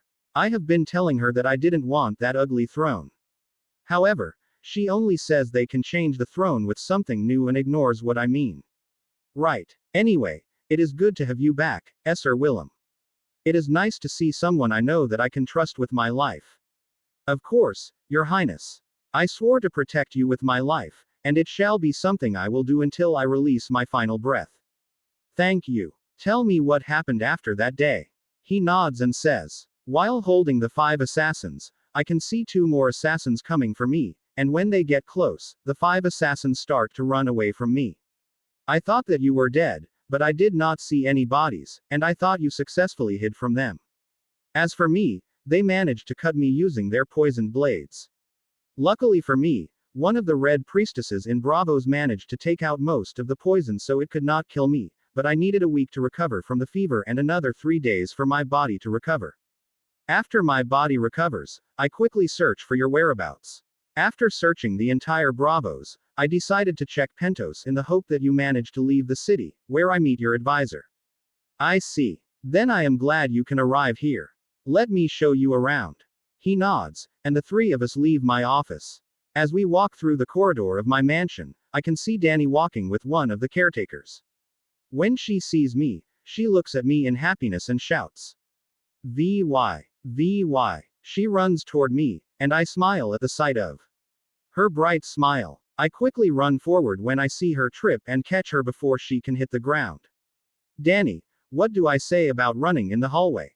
"Hey. VY. Ooh, I cannot stay mad at you." I start to tickle her until she is a giggling mess. A few seconds later, I let her sit on my shoulder and introduced her to Sir Willem. "Dany, this is Sir Willem. You might not remember him, but he is the one helping us." Sir Willem smiles at her, but Dany hugs my head tightly instead of smiling back. I give an apologetic smile at Sir Willem and say, "I am sorry. Dany is shy and does not trust new people. Give her time, and she will like you like the others." "I understand, Your Highness." I nod, and we continue on the tour. This is. I laugh a little when I see Willem's shocked face at the sight in front of him. In front of him is a farm, our underground farm. With the power of Minecraft, I can create a working farm that does not rely on some modern technology that mimics the sun or some shit. Nope. I only take some seeds to my Minecraft world, plant them there, grow them, get their seeds, and plant them in this world. That way, Those seeds are already registered as seeds from Minecraft, and logic will not work on them. The same applies to the animals we get in the Minecraft world. Take the goose, for example. We take a dozen of them into the Minecraft world, and they give birth immediately. Yup. They give birth instead of laying eggs. Sadly, all animals we brought into this world can only give birth immediately after getting fed seeds or wheat directly from Minecraft. The seeds produced from this world will not work even when the wheat comes from Minecraft. With the help of the northern people, we managed to get some moose and elk from the north. Not only that, we also get a lot of fish and throw them into the lake near my house in the Minecraft world. We cannot forcefully breed them like the other animals, but they lay eggs very fast in the Minecraft world as long as we throw minced wheat seeds at them. Not only that, just like any other animals that arrive in the Minecraft world, they grow very fast, and we can harvest them every 3 days while we are in the Minecraft world. Here. They grow like normal fish. The same happens with their breeding time. It is a shame, but we already get a lot of fish in the Minecraft world, so it is okay. How is this possible? Trees should not grow underground. This is the power of our Lord, Esser Willem. He is Azor Ahai who blesses us with the power of life. Esser Willem looks at her as if she is crazy, and I release a relieved sigh. Good. I need someone with a clear head in my court, not another fanatic. I am glad that the people who stay with me are loyal to death, but they truly see me as some sort of godlike figure sent to this planet to help them in their time of need. Right. So you use this farm as the source of income for your house, Your Highness? Yes. We sell the goods harvested from this place and make a large profit as winter hits Westeros and Braavos hard. I see. Speaking of Braavos, I heard some disturbing news while searching for you in Braavos, Your Highness. Oh, tell me. He looks at me right in the eyes and says, it is a rumor that the Magister of Lee wants to attack you. Chapter 14. I sit on the chair and say, go ahead. Please tell me about the attack that will soon be happening. Esser Willem nods his head and says, I hear about the rumor around Pentos and Braavos that the Magisters of Lee are hiring many mercenaries, and the rumor is that they want to attack this island. I release a sigh and look at Melisandre. Sent a letter to Farrago. I want to know why he decided not to tell me about this. I thought we were allied after I helped him win that position. I shall do that, my lord. However, should we send someone to ask him directly? One of our ships is about to depart for Braavos. Go. Send the letter and ask the merchant to ask him directly. Of course, my lord. I think of myself as a generous person, but I hate betrayal. Farrago promised me not only free tax for my merchants but also to make sure to inform me about anything or anyone who tried to attack me.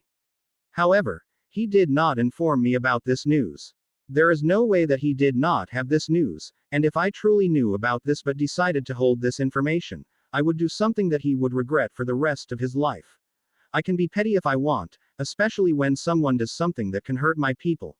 With Melisandre leaving my office, I look at Esser Willem and say, tell me more. Which free companies do they hire? When will they attack, and who is ordering this attack? Esser Willem nods his head and says, I did not know when the attack would happen or who was ordering this attack. However, I know that it is because of your ability to heal, Your Highness. They want that. They want you to be their slave who makes all the potions for them for free. I see. Greed is already clouding their minds, huh? I am a new merchant house, and they thought that they could do whatever they wished, huh? They are wrong. We shall show them what kind of monster they awaken. Never tickle the sleeping dragon, or you shall feel their fire breath.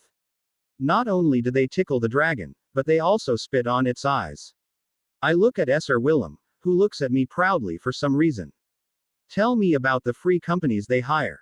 I don't know which companies they hire, but I heard they are talking to the commander of the Brave Companions. Those rap street and pillaging bastards. The Brave Companions is an infamous free company. They are known for their sadistic tendency to torture prisoners of war they capture and pay any women they get their hands into. Not only that, they are also known for taking slaves of the people they attack when they are in Essos. They did not do that in Westeros, but they will still pay people. Yes, Your Highness. If they manage to hire them, we should expect around 170 people to come to us. Please don't tell me there are more free companies. Sadly, I bring bad news, Your Highness. I hear the Bright Banner is already moving to Lee for a job, and I have a feeling the job is to attack this place. They are a 200-strong company, Your Highness. That means we have more or less 400 people attacking this place, huh? We have 100 people who can defend us and another 100 if we decide to take all the guards for the merchant ships. 200 against 400 or even more. The odds are not in our favor. However, we have something they did not have. We have magic on our side. Not only that, but we also have potions and maybe some mob if I want to cause even more chaos. I have a lot of wolves waiting back in the Minecraft world. 40 wolves will be a force to be reckoned with if I put them in the right place. There is also the TNT. Throwing TNT at the enemy will be a sight to behold, but at the same time, it is dangerous as it can also destroy our place and hurt our people. I will use the TNT as my last resort. I release a sigh and lean over my chair. It looks like I need to work overtime the next time I arrive in the Minecraft world. To increase the survivability of my people, I need to get as many enchantments as possible and kill a lot of cows for their leathers. Iron armor is expensive and a waste of resources for now, as I need them for a lot of experimentation. Leather is the way to go, and I can ask the blacksmith to make chainmail as the secondary armor behind the leather armor set. I can also enchant them for us to defeat at once without proper preparation. One of those preparations is to refill the arrow trap, a dispenser filled to the brim with arrows and a basic redstone formation. I see. Very well. Then I will leave this place to you while I am away, okay? Of course, my lord. I will not disappoint you. Good. While we are away, we need someone to take care of this place in case of an emergency. A month ago, there was an emergency. One of the ships managed to crash into the port and needed my immediate attention. Sadly, they know that I am doing some religious thing that will keep the farm and cannot be disturbed. So they leave the ship on the dock alone and leave the injured people in the healing tent until I arrive. This is another reason why I decided to recruit Willem and Horo. At least one of them can be the head while I am away. I shake my head and look at Willem and Melisandre. Let's get going. I open the portal, and we walk through it. A second later, we arrive in the Minecraft world. It still amazes me when I see this world. I nod at Willem's words and say, Sir Willem, can you take care of the mining today? I will continue to farm the monster for XP. He already knows when I say XP farm after explaining it to him. Of course, Your Highness. Leave it to me. Ever since I did some mining in this world, I have felt my body getting stronger and healthier. That is the effect of leveling up. It did not give you an immediate change, but you can feel it the more you level up. It is not a massive increase in strength like in RPG games, but it is still there. It also makes you a little bit younger. At least that is according to Melisandre, and I believe her because she is ancient if my memory serves me right. Thank you. Please take some of the chests with you down there. Unlike me, you cannot store all of the ores at once. He nods and enters the mine. I look at Melisandre and say, we did not have any new plants to take care of. Can you take care of Danny for me? You can continue to build the temple once I am back in an hour or two. Melisandre's goal in this world is to create a grand temple for R'hllor, and it takes quite a bit of time to build one. I am talking about building a massive temple the size of a village or a small town. This is what happens when you have a newbie in the Minecraft world. You will have a grand dream to build something, but most of the stops are midway, and only the truly dedicated one will be willing to finish it. I think Melisandre is the latter one. Of course, my lord, I give her Danny, who looks at me in confusion and says, VY. I gently pat her head and say, go play with Melisandre for a moment, okay. I will play with you later. I smile and walk to the west side of my house. I can already see it. I can see the monstrosity of a building in the distance. That thing took me 3 days to complete and 3 falls before it was completed. Luckily, I am smart enough to build them on top of a giant lake. All the falls land on water, and I survive. I can survive the nether but almost died from fall damage. It is not saying that the Netherlands is all sunshine and rainbows because I almost died there more than 50 times. Most of them are because of those stupid piglins. They are a humanoid pig that loves gold. However, unlike in the game, where you can fool them by wearing a piece of golden armor, this is not a game. They attack me when they see me, and boy, do they see me a lot. I need to build a tunnel that connects me from one area to another. I never thought to play a sneaking game in Minecraft world, but here we are. I shake my head and continue to walk to my XP farm. After 30 minutes of walking, I arrive in front of a small clearing where I can see a lot of zombies, skeletons, and creepers. Standing in a small room, I walk toward the nearby chest and take out my diamond sword that is enchanted with smite, mending, and sharpness. This is the perfect weapon against the mob inside that trap. I swing my sword as hard as possible and watch the zombies and skeletons turn into ashes. I cannot help but smile at the sight in front of me. Nothing beats the smell of XP in the morning. Chapter 163 Pav Thoris, one of the 24 magisters of Lee, looks at his fellow magisters and says, "We managed to gather 570 mercenaries to attack that upstart to the north. Not only that, we will also move 200s of Unsullieds to help the mercenaries in this attack." He can see his fellow magisters nodding their heads. This all started when the Lunaran family expanded at a tremendous speed. At first, they did not mind it. However, the Lunaran family has expanded even more than they like. They are now the one monopoly of the food trade in the Narrow Sea. No one can trade as much food as they do, and no one can compete with their price.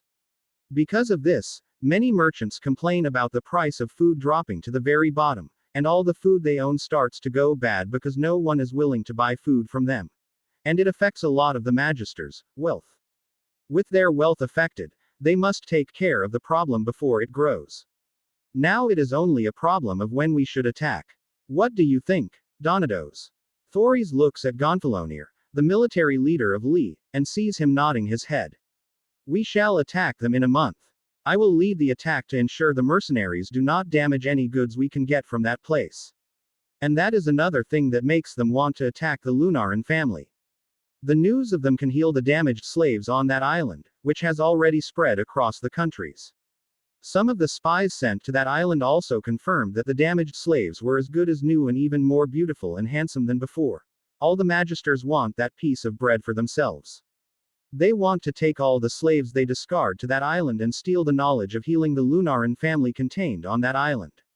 Their greedy minds are already thinking of using that knowledge to increase their slave trade and become one of the best slave traders in the world, beating the Slaver cities in the quality of slaves." Good. The first magister, the elected ruler of Lee, nods his head. "If you need anything, you can tell me, and we will give it to you. As long as you bring back what we want, we will get you anything you need." Donados nods his head and says, "Leave it to me. Is there anything else? I must prepare for new ships and other things we need to bring in this attack." Seeing no one want to say anything, Donados leaves the room to prepare. In Braavos, Farrago Antarion looks at the letter in front of him with a sigh. In his happiness at getting the position of Sea Lord of Braavos, he forgot that he got this position because of someone else's help. Someone who has the backing of a faceless man, even when that someone did not know about it. He forgot to inform his patron about the rumor he heard and got reprimanded for this action. So when he sees the letter in front of him, he decides to do his duty to his patron. Caro. A second later, a man entered his office. This is Caro Volantin, the first sword of Braavos, his bodyguard. "My lord." Farrago looks at him and says, "Take this letter and send it to the Lunaran family. Make sure to send it using our fastest raven. I need that letter to arrive in Lunaran territory by tomorrow at the latest." "Of course, my lord." Farrago nods his head and watches his guard leave his office. He leans on his chair and thinks of the incoming storm. He wants to think that Prince Viserys cannot win the incoming fight from the number of mercenaries the magisters of Lee have gathered. However, he did not think that the House of Black and White would support someone without knowing that they would grow into something big. Not only that, he had already witnessed how Prince Viserys grew his house from nothing and turned it into something big. He does not have the same spy network as the House of Black and White, but he has a spy network, and they are telling him that Viserys grows so big that they are the sole reason why the north of Westeros did not ask for a loan from the Iron Bank to buy food.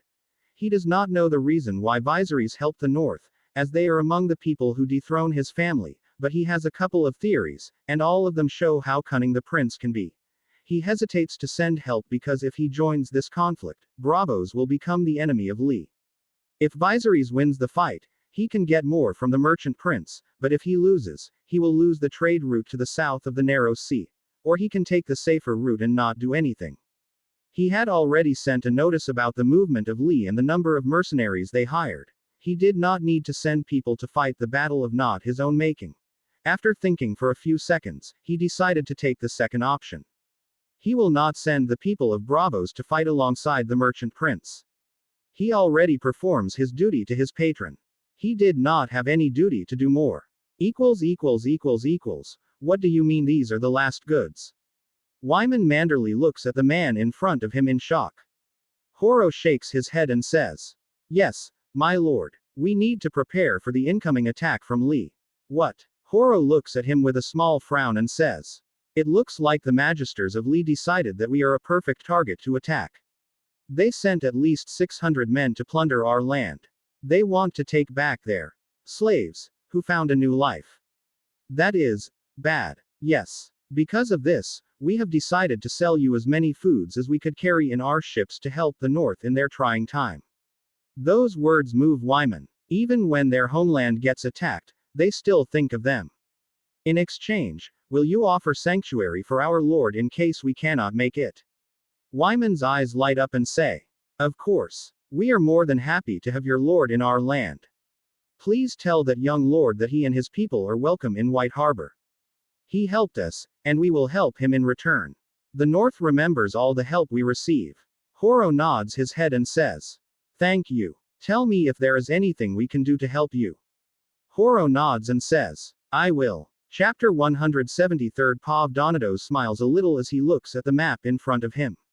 This will be the day he attacks the northern island of Lee and takes all the goods in that place. He looks out the windows and sees the fog covering their movement. They should arrive before the sun goes up, the perfect time to do some raiding. So far, their ships have managed to set sail without alerting the people on the islands. He can already think of many things he wants to take from those islands, and among them is the pleasure slave he left on that island after she disfigured her face from a kitchen accident.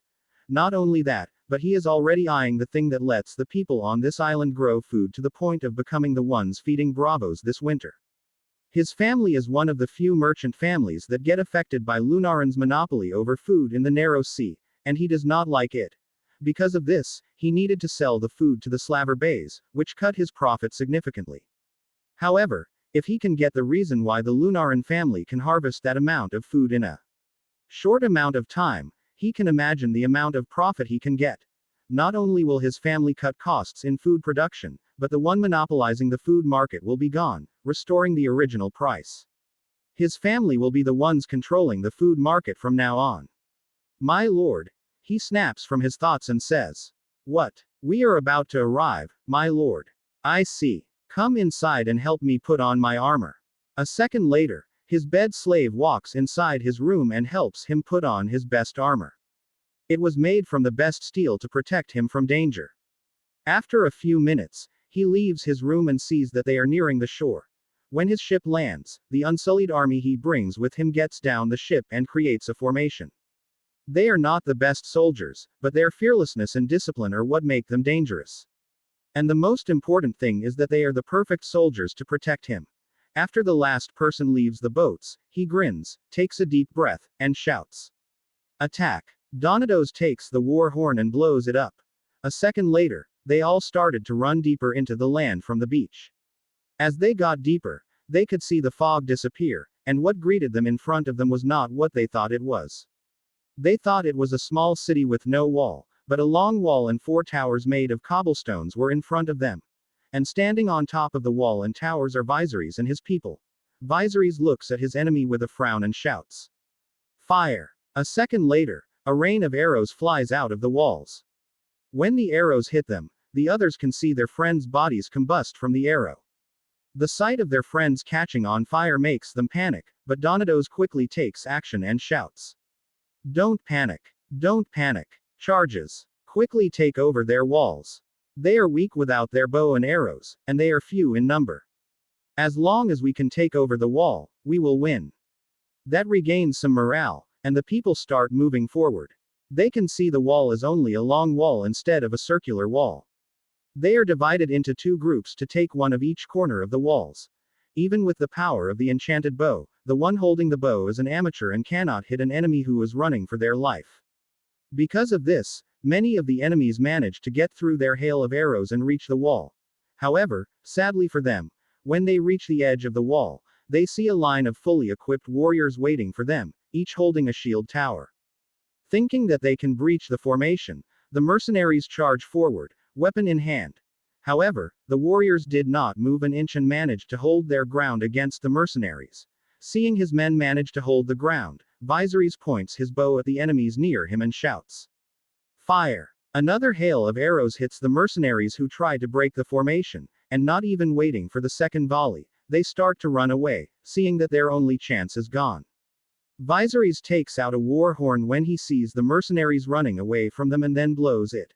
A second after he blows the horn, a small number of cavalry come out behind the building and start charging at the enemies who are running away.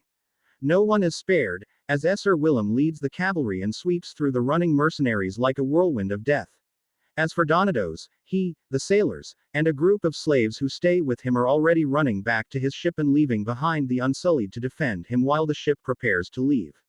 However, they did not know that a group of people had already sneaked into the boat while he was busy looking at his mercenaries charging at the wall.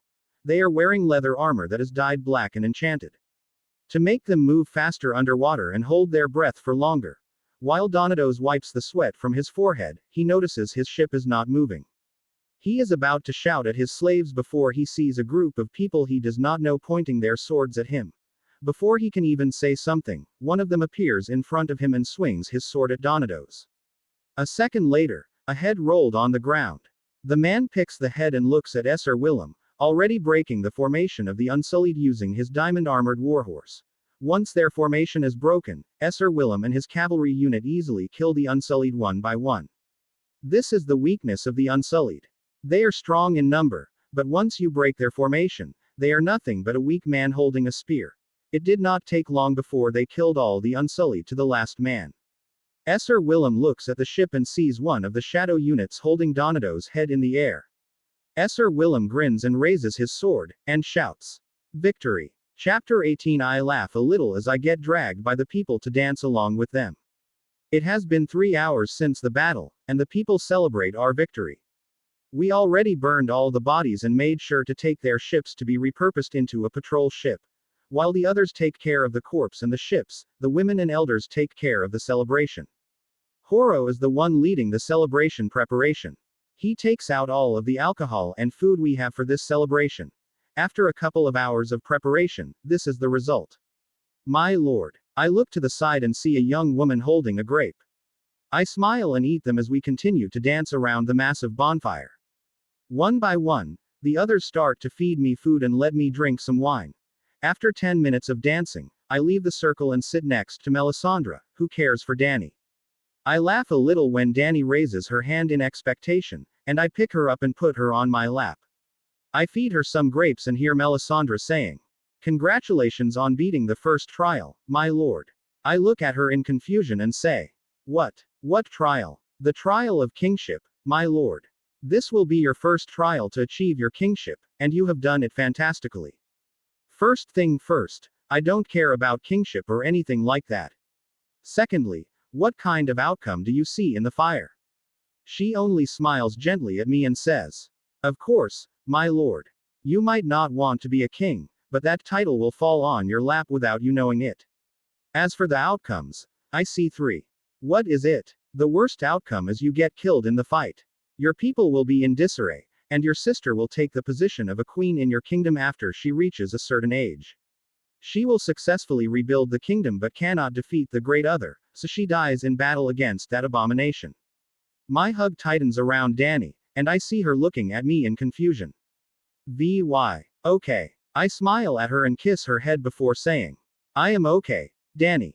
I am sorry. Did it hurt?" "No." "Good." I laugh a little when I see her shaking her head. I feed her another grape and look at Melisandre. Continue. "Of course, my lord. The second vision is you winning, but there are a lot of casualties. Because of this problem, you will be facing wave upon wave of mercenaries for years to come and delay the grand plan to destroy the great other." I frown at that word and say, "What happened to the third one?"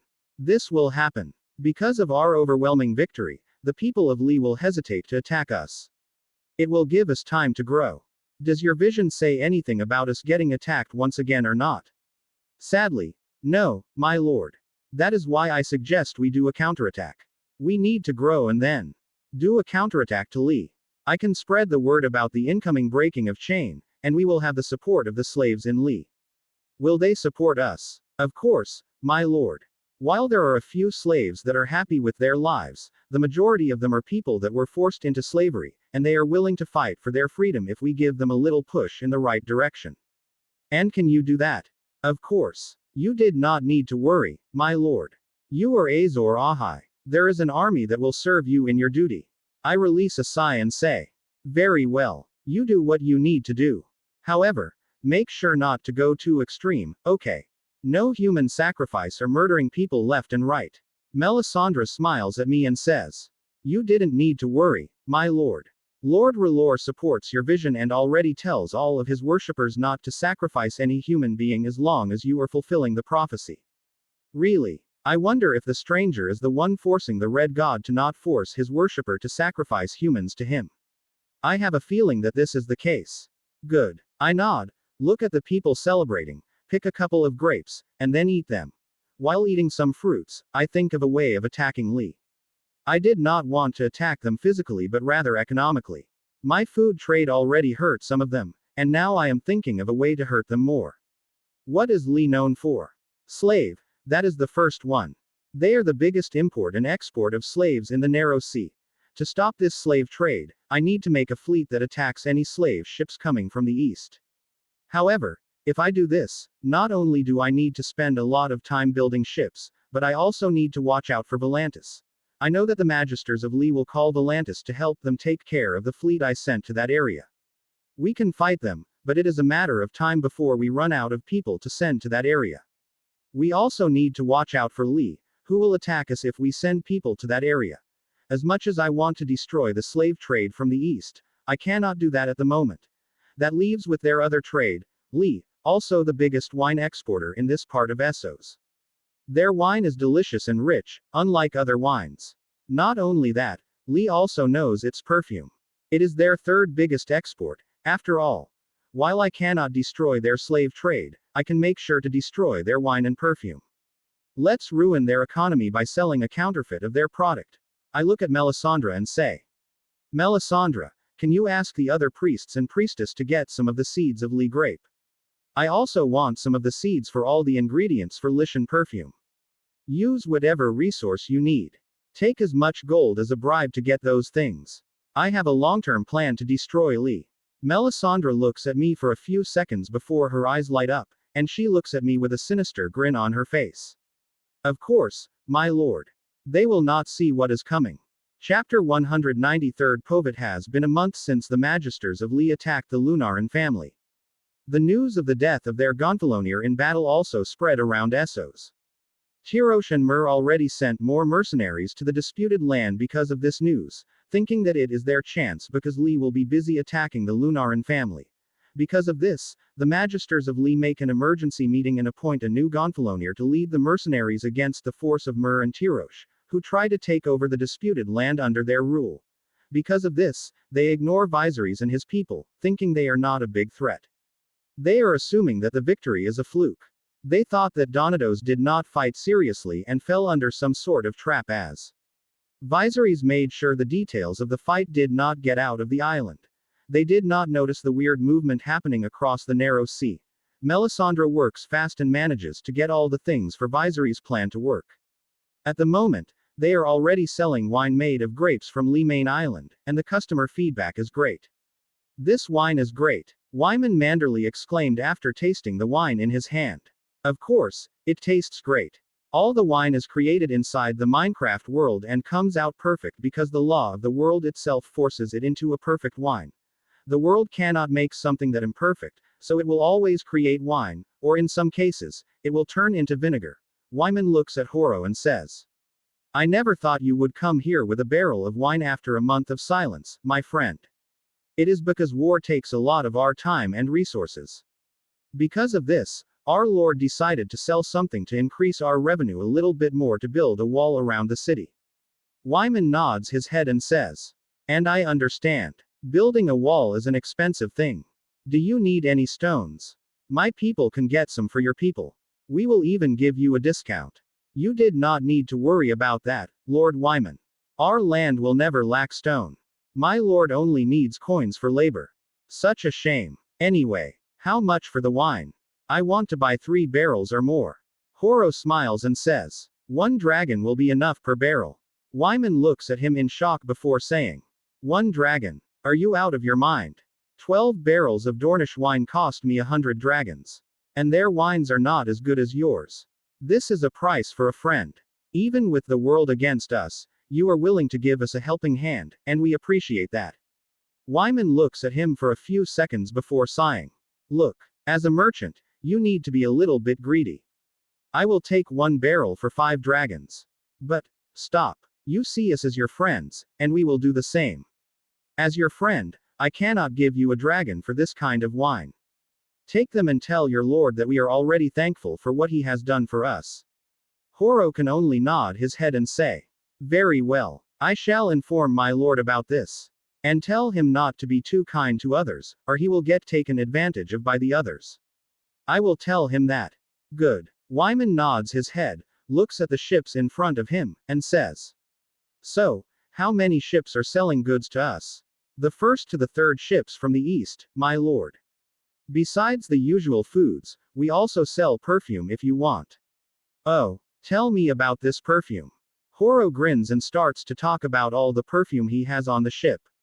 Perfume is the only thing that comes out the same, even when they create it outside the Minecraft world.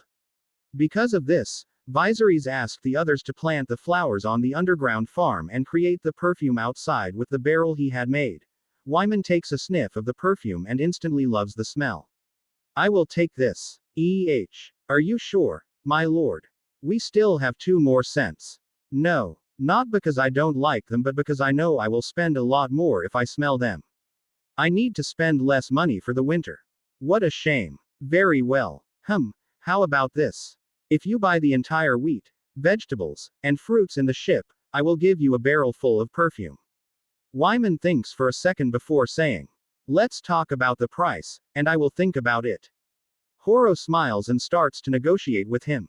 While Horo is busy negotiating prices with Lord Wyman, Laena Iranon, the merchant from the Lunaran family that trades with Dornish people, is having a hard time.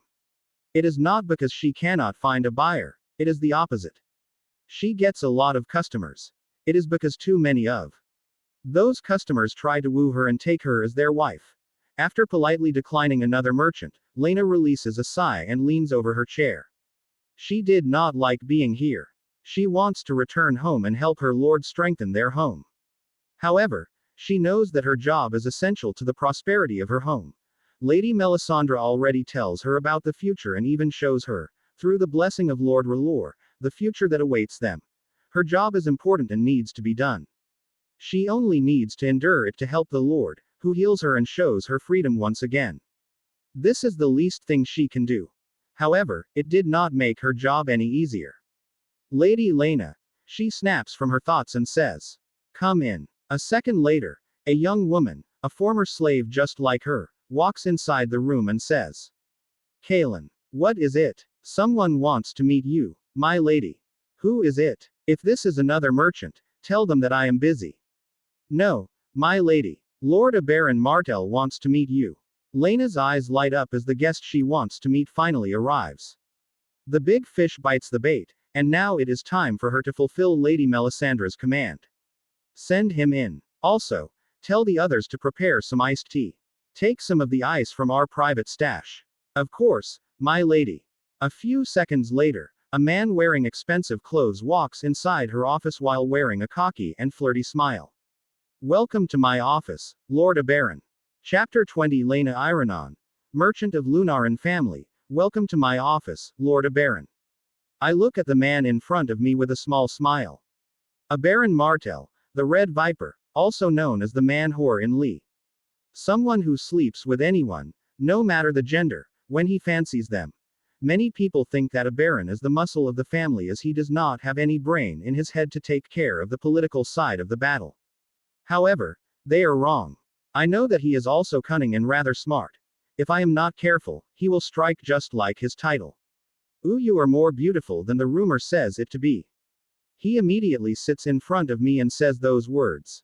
If it were an average woman, I would be swooning right now. He is handsome and comes from a long, rich, noble house. However, I am not a normal woman. Only one lord is in my heart, which is already occupied by someone more handsome and worthy than this man. What can I do for you, Lord Baron? Oh, can't I just come here and talk to someone as beautiful as you? I would love to talk to you, but I am very busy at the moment. He looks at me weirdly and says, are you not afraid of me kicking you out of here? This is Martell territory, you know. And I am Martell. I look him right in the eyes and say, I don't mind getting kicked out. We can do trading in other territories than here. I can ask my brother to ban your merchant from trading in Dorne. And we will go to another territory. I am sorry to say this, my lord. Dorne is not the only territory that needs our goods. This is the only place that needs it the most, but we can relocate and still make a profit. We could capture you and even kill you. Go ahead. I am not afraid of dying. This is the order from Lady Melisandre. We did not need to work for the Martell family. My purpose is to create an image of someone who cannot be bribed or threatened with death. Even if they follow their words, I am willingly offering my life. I am already dead before Lord Viserys takes me under his wing. If I die to fulfill his destiny, I am more than happy to do it. You truly believe your word, huh? He looks at me right in the eyes, and I nod. Of course. Before he says more, someone walks inside the room, and I see a beautiful woman with a small smile entering the room. Dear, are you threatening another person? TCH. I am not. I'm just asking her a few questions. Is that so? Is it related to the thing that your brother tells you to do? Ah, I forgot about that. The woman sighs and says, let me do the talking. It is easier to talk between two women, no. Fine. I already noticed they changed tactics. When the hard and harsh tactics did not work, now they are using the soft and gentle tactics to catch me off guard. After taking Lord Baron's chair, the woman looks at me and says, my name is Elaria Sand. May I have yours? Lena Iranon, merchant for the Lord of Lunaran family. What can I do for you? We are here to see if you are willing to sell us the way of your house growing all these foods. We are willing to buy it for an enormous amount of money and even willing to give you land in Dorne for you to rule. This is the letter from Lord Doran Martell, the Prince of Dorne and Lord of Sunspear. He cannot come here personally because of his gout and sent us to talk to you. I take the letter and read it for a few seconds before saying, I am sorry, but I cannot tell you the secret. Really, even if we double the compensation. You did not need to worry. Once you become one of us, we will protect you from your former lord. I hold myself from snarling at this harlot. I know this will happen, but hearing it directly is something that I cannot accept. I keep a smile on my face and say, I am sorry. I will act as if this conversation never happened. My loyalty will always be with Lord Lunaran. Not even money, land, or even death can change that. I can see Elaria's face change for a second before she controls it. She is an expert. I see. It's such a shame, but I understand it. Please think of it for now and go to the castle. Ask the guards to meet us, and we will meet you. Of course, my lady. She nods, gets up, and leaves my room. I smile a little as I see them leave the room. The plan enters the second stage. Now, I can only wait and see if they will ask some of my crew to bribe or not. They are all the people that were handpicked by Lady Melisandre. They are hardworking and have undying loyalty to Lord Viserys. If Lord Baron comes and tries to bribe my crew, they will inform me, and we can send someone to be a spy for us. We have already prepared someone to handle spying for us when we return. We only need to wait for them to make a move before we leave this place and replace all the crew with spies. Will you walk into my parlor? Said the spider to the fly. I wonder if they know that they are the flies and we are the spiders. Third Pav. What do you want to talk about? Do it quickly, it is freezing. Robert Baratheon, King of Westeros, looks at the people in front of him. Usually, He did not join the small council meeting, but his foster father, Jon Arryn, begged him to join the meeting. So here he is, joining the meeting. Out with it. I have wine to drink and whore to fuck. Petyr Baelish, Littlefinger, is the first one to start the meeting by saying, Your Highness, a plea from Reach arrives here. What do those flowery people want? They are asking you to demand the North to buy food from them. Their merchants lost a lot of money because the North no longer bought food from them. They are now buying their food from Lee for a quarter of the average price. Robert starts to laugh after Petyr says those words. Ha, good. It is time they taste their own medicine. Robert, this is not a laughing matter. Jon interrupts him, but Robert looks at him with a frown before he can say further. Jon, what have the Reach done to us? What have they done to us? When I call for support against the Targaryen, they side with them and even lay siege to Storm's End. However, what do we do to them when we win the war? We reward them instead of punishing them because you are telling me to keep them in power to maintain so-called balance. He looks at the others and sees Stannis Baratheon agreeing with him while Renly Baratheon frowns at his words. What about the North? They immediately move their banner when I ask them to and bleed heavily in the war. What do we give to them after the war ends? Nothing. We give them the same reward as the other lords who support me even though they are the first ones to raise their banner for my cause. Robert takes a deep breath and continues. So don't give me an excuse to help the Reach at the expense of the North. Let them suffer. Tell them never to ask me this ever again, or they will get the hammer. Robert slams his hand on the table and leaves the room. This meeting is done. I need some wine to make me feel better. As Robert leaves the room, two people look in his direction with a frown. The first one is Petyr and Renly, as the two of them hope that Robert will agree to demand that the North buy food from the Reach. Renly because his no-so-secret lover, Loras Tyrell, asks him to do it while Petyr hopes to make the North suffer even more. The other might not notice it, but Varys notices it, and he is already planning to send more of his little bird to the North. Another tale fades into the silence. But here, in the fantasy audiobook library, stories never sleep. Subscribe, and return when your heart seeks adventure. We'll be waiting.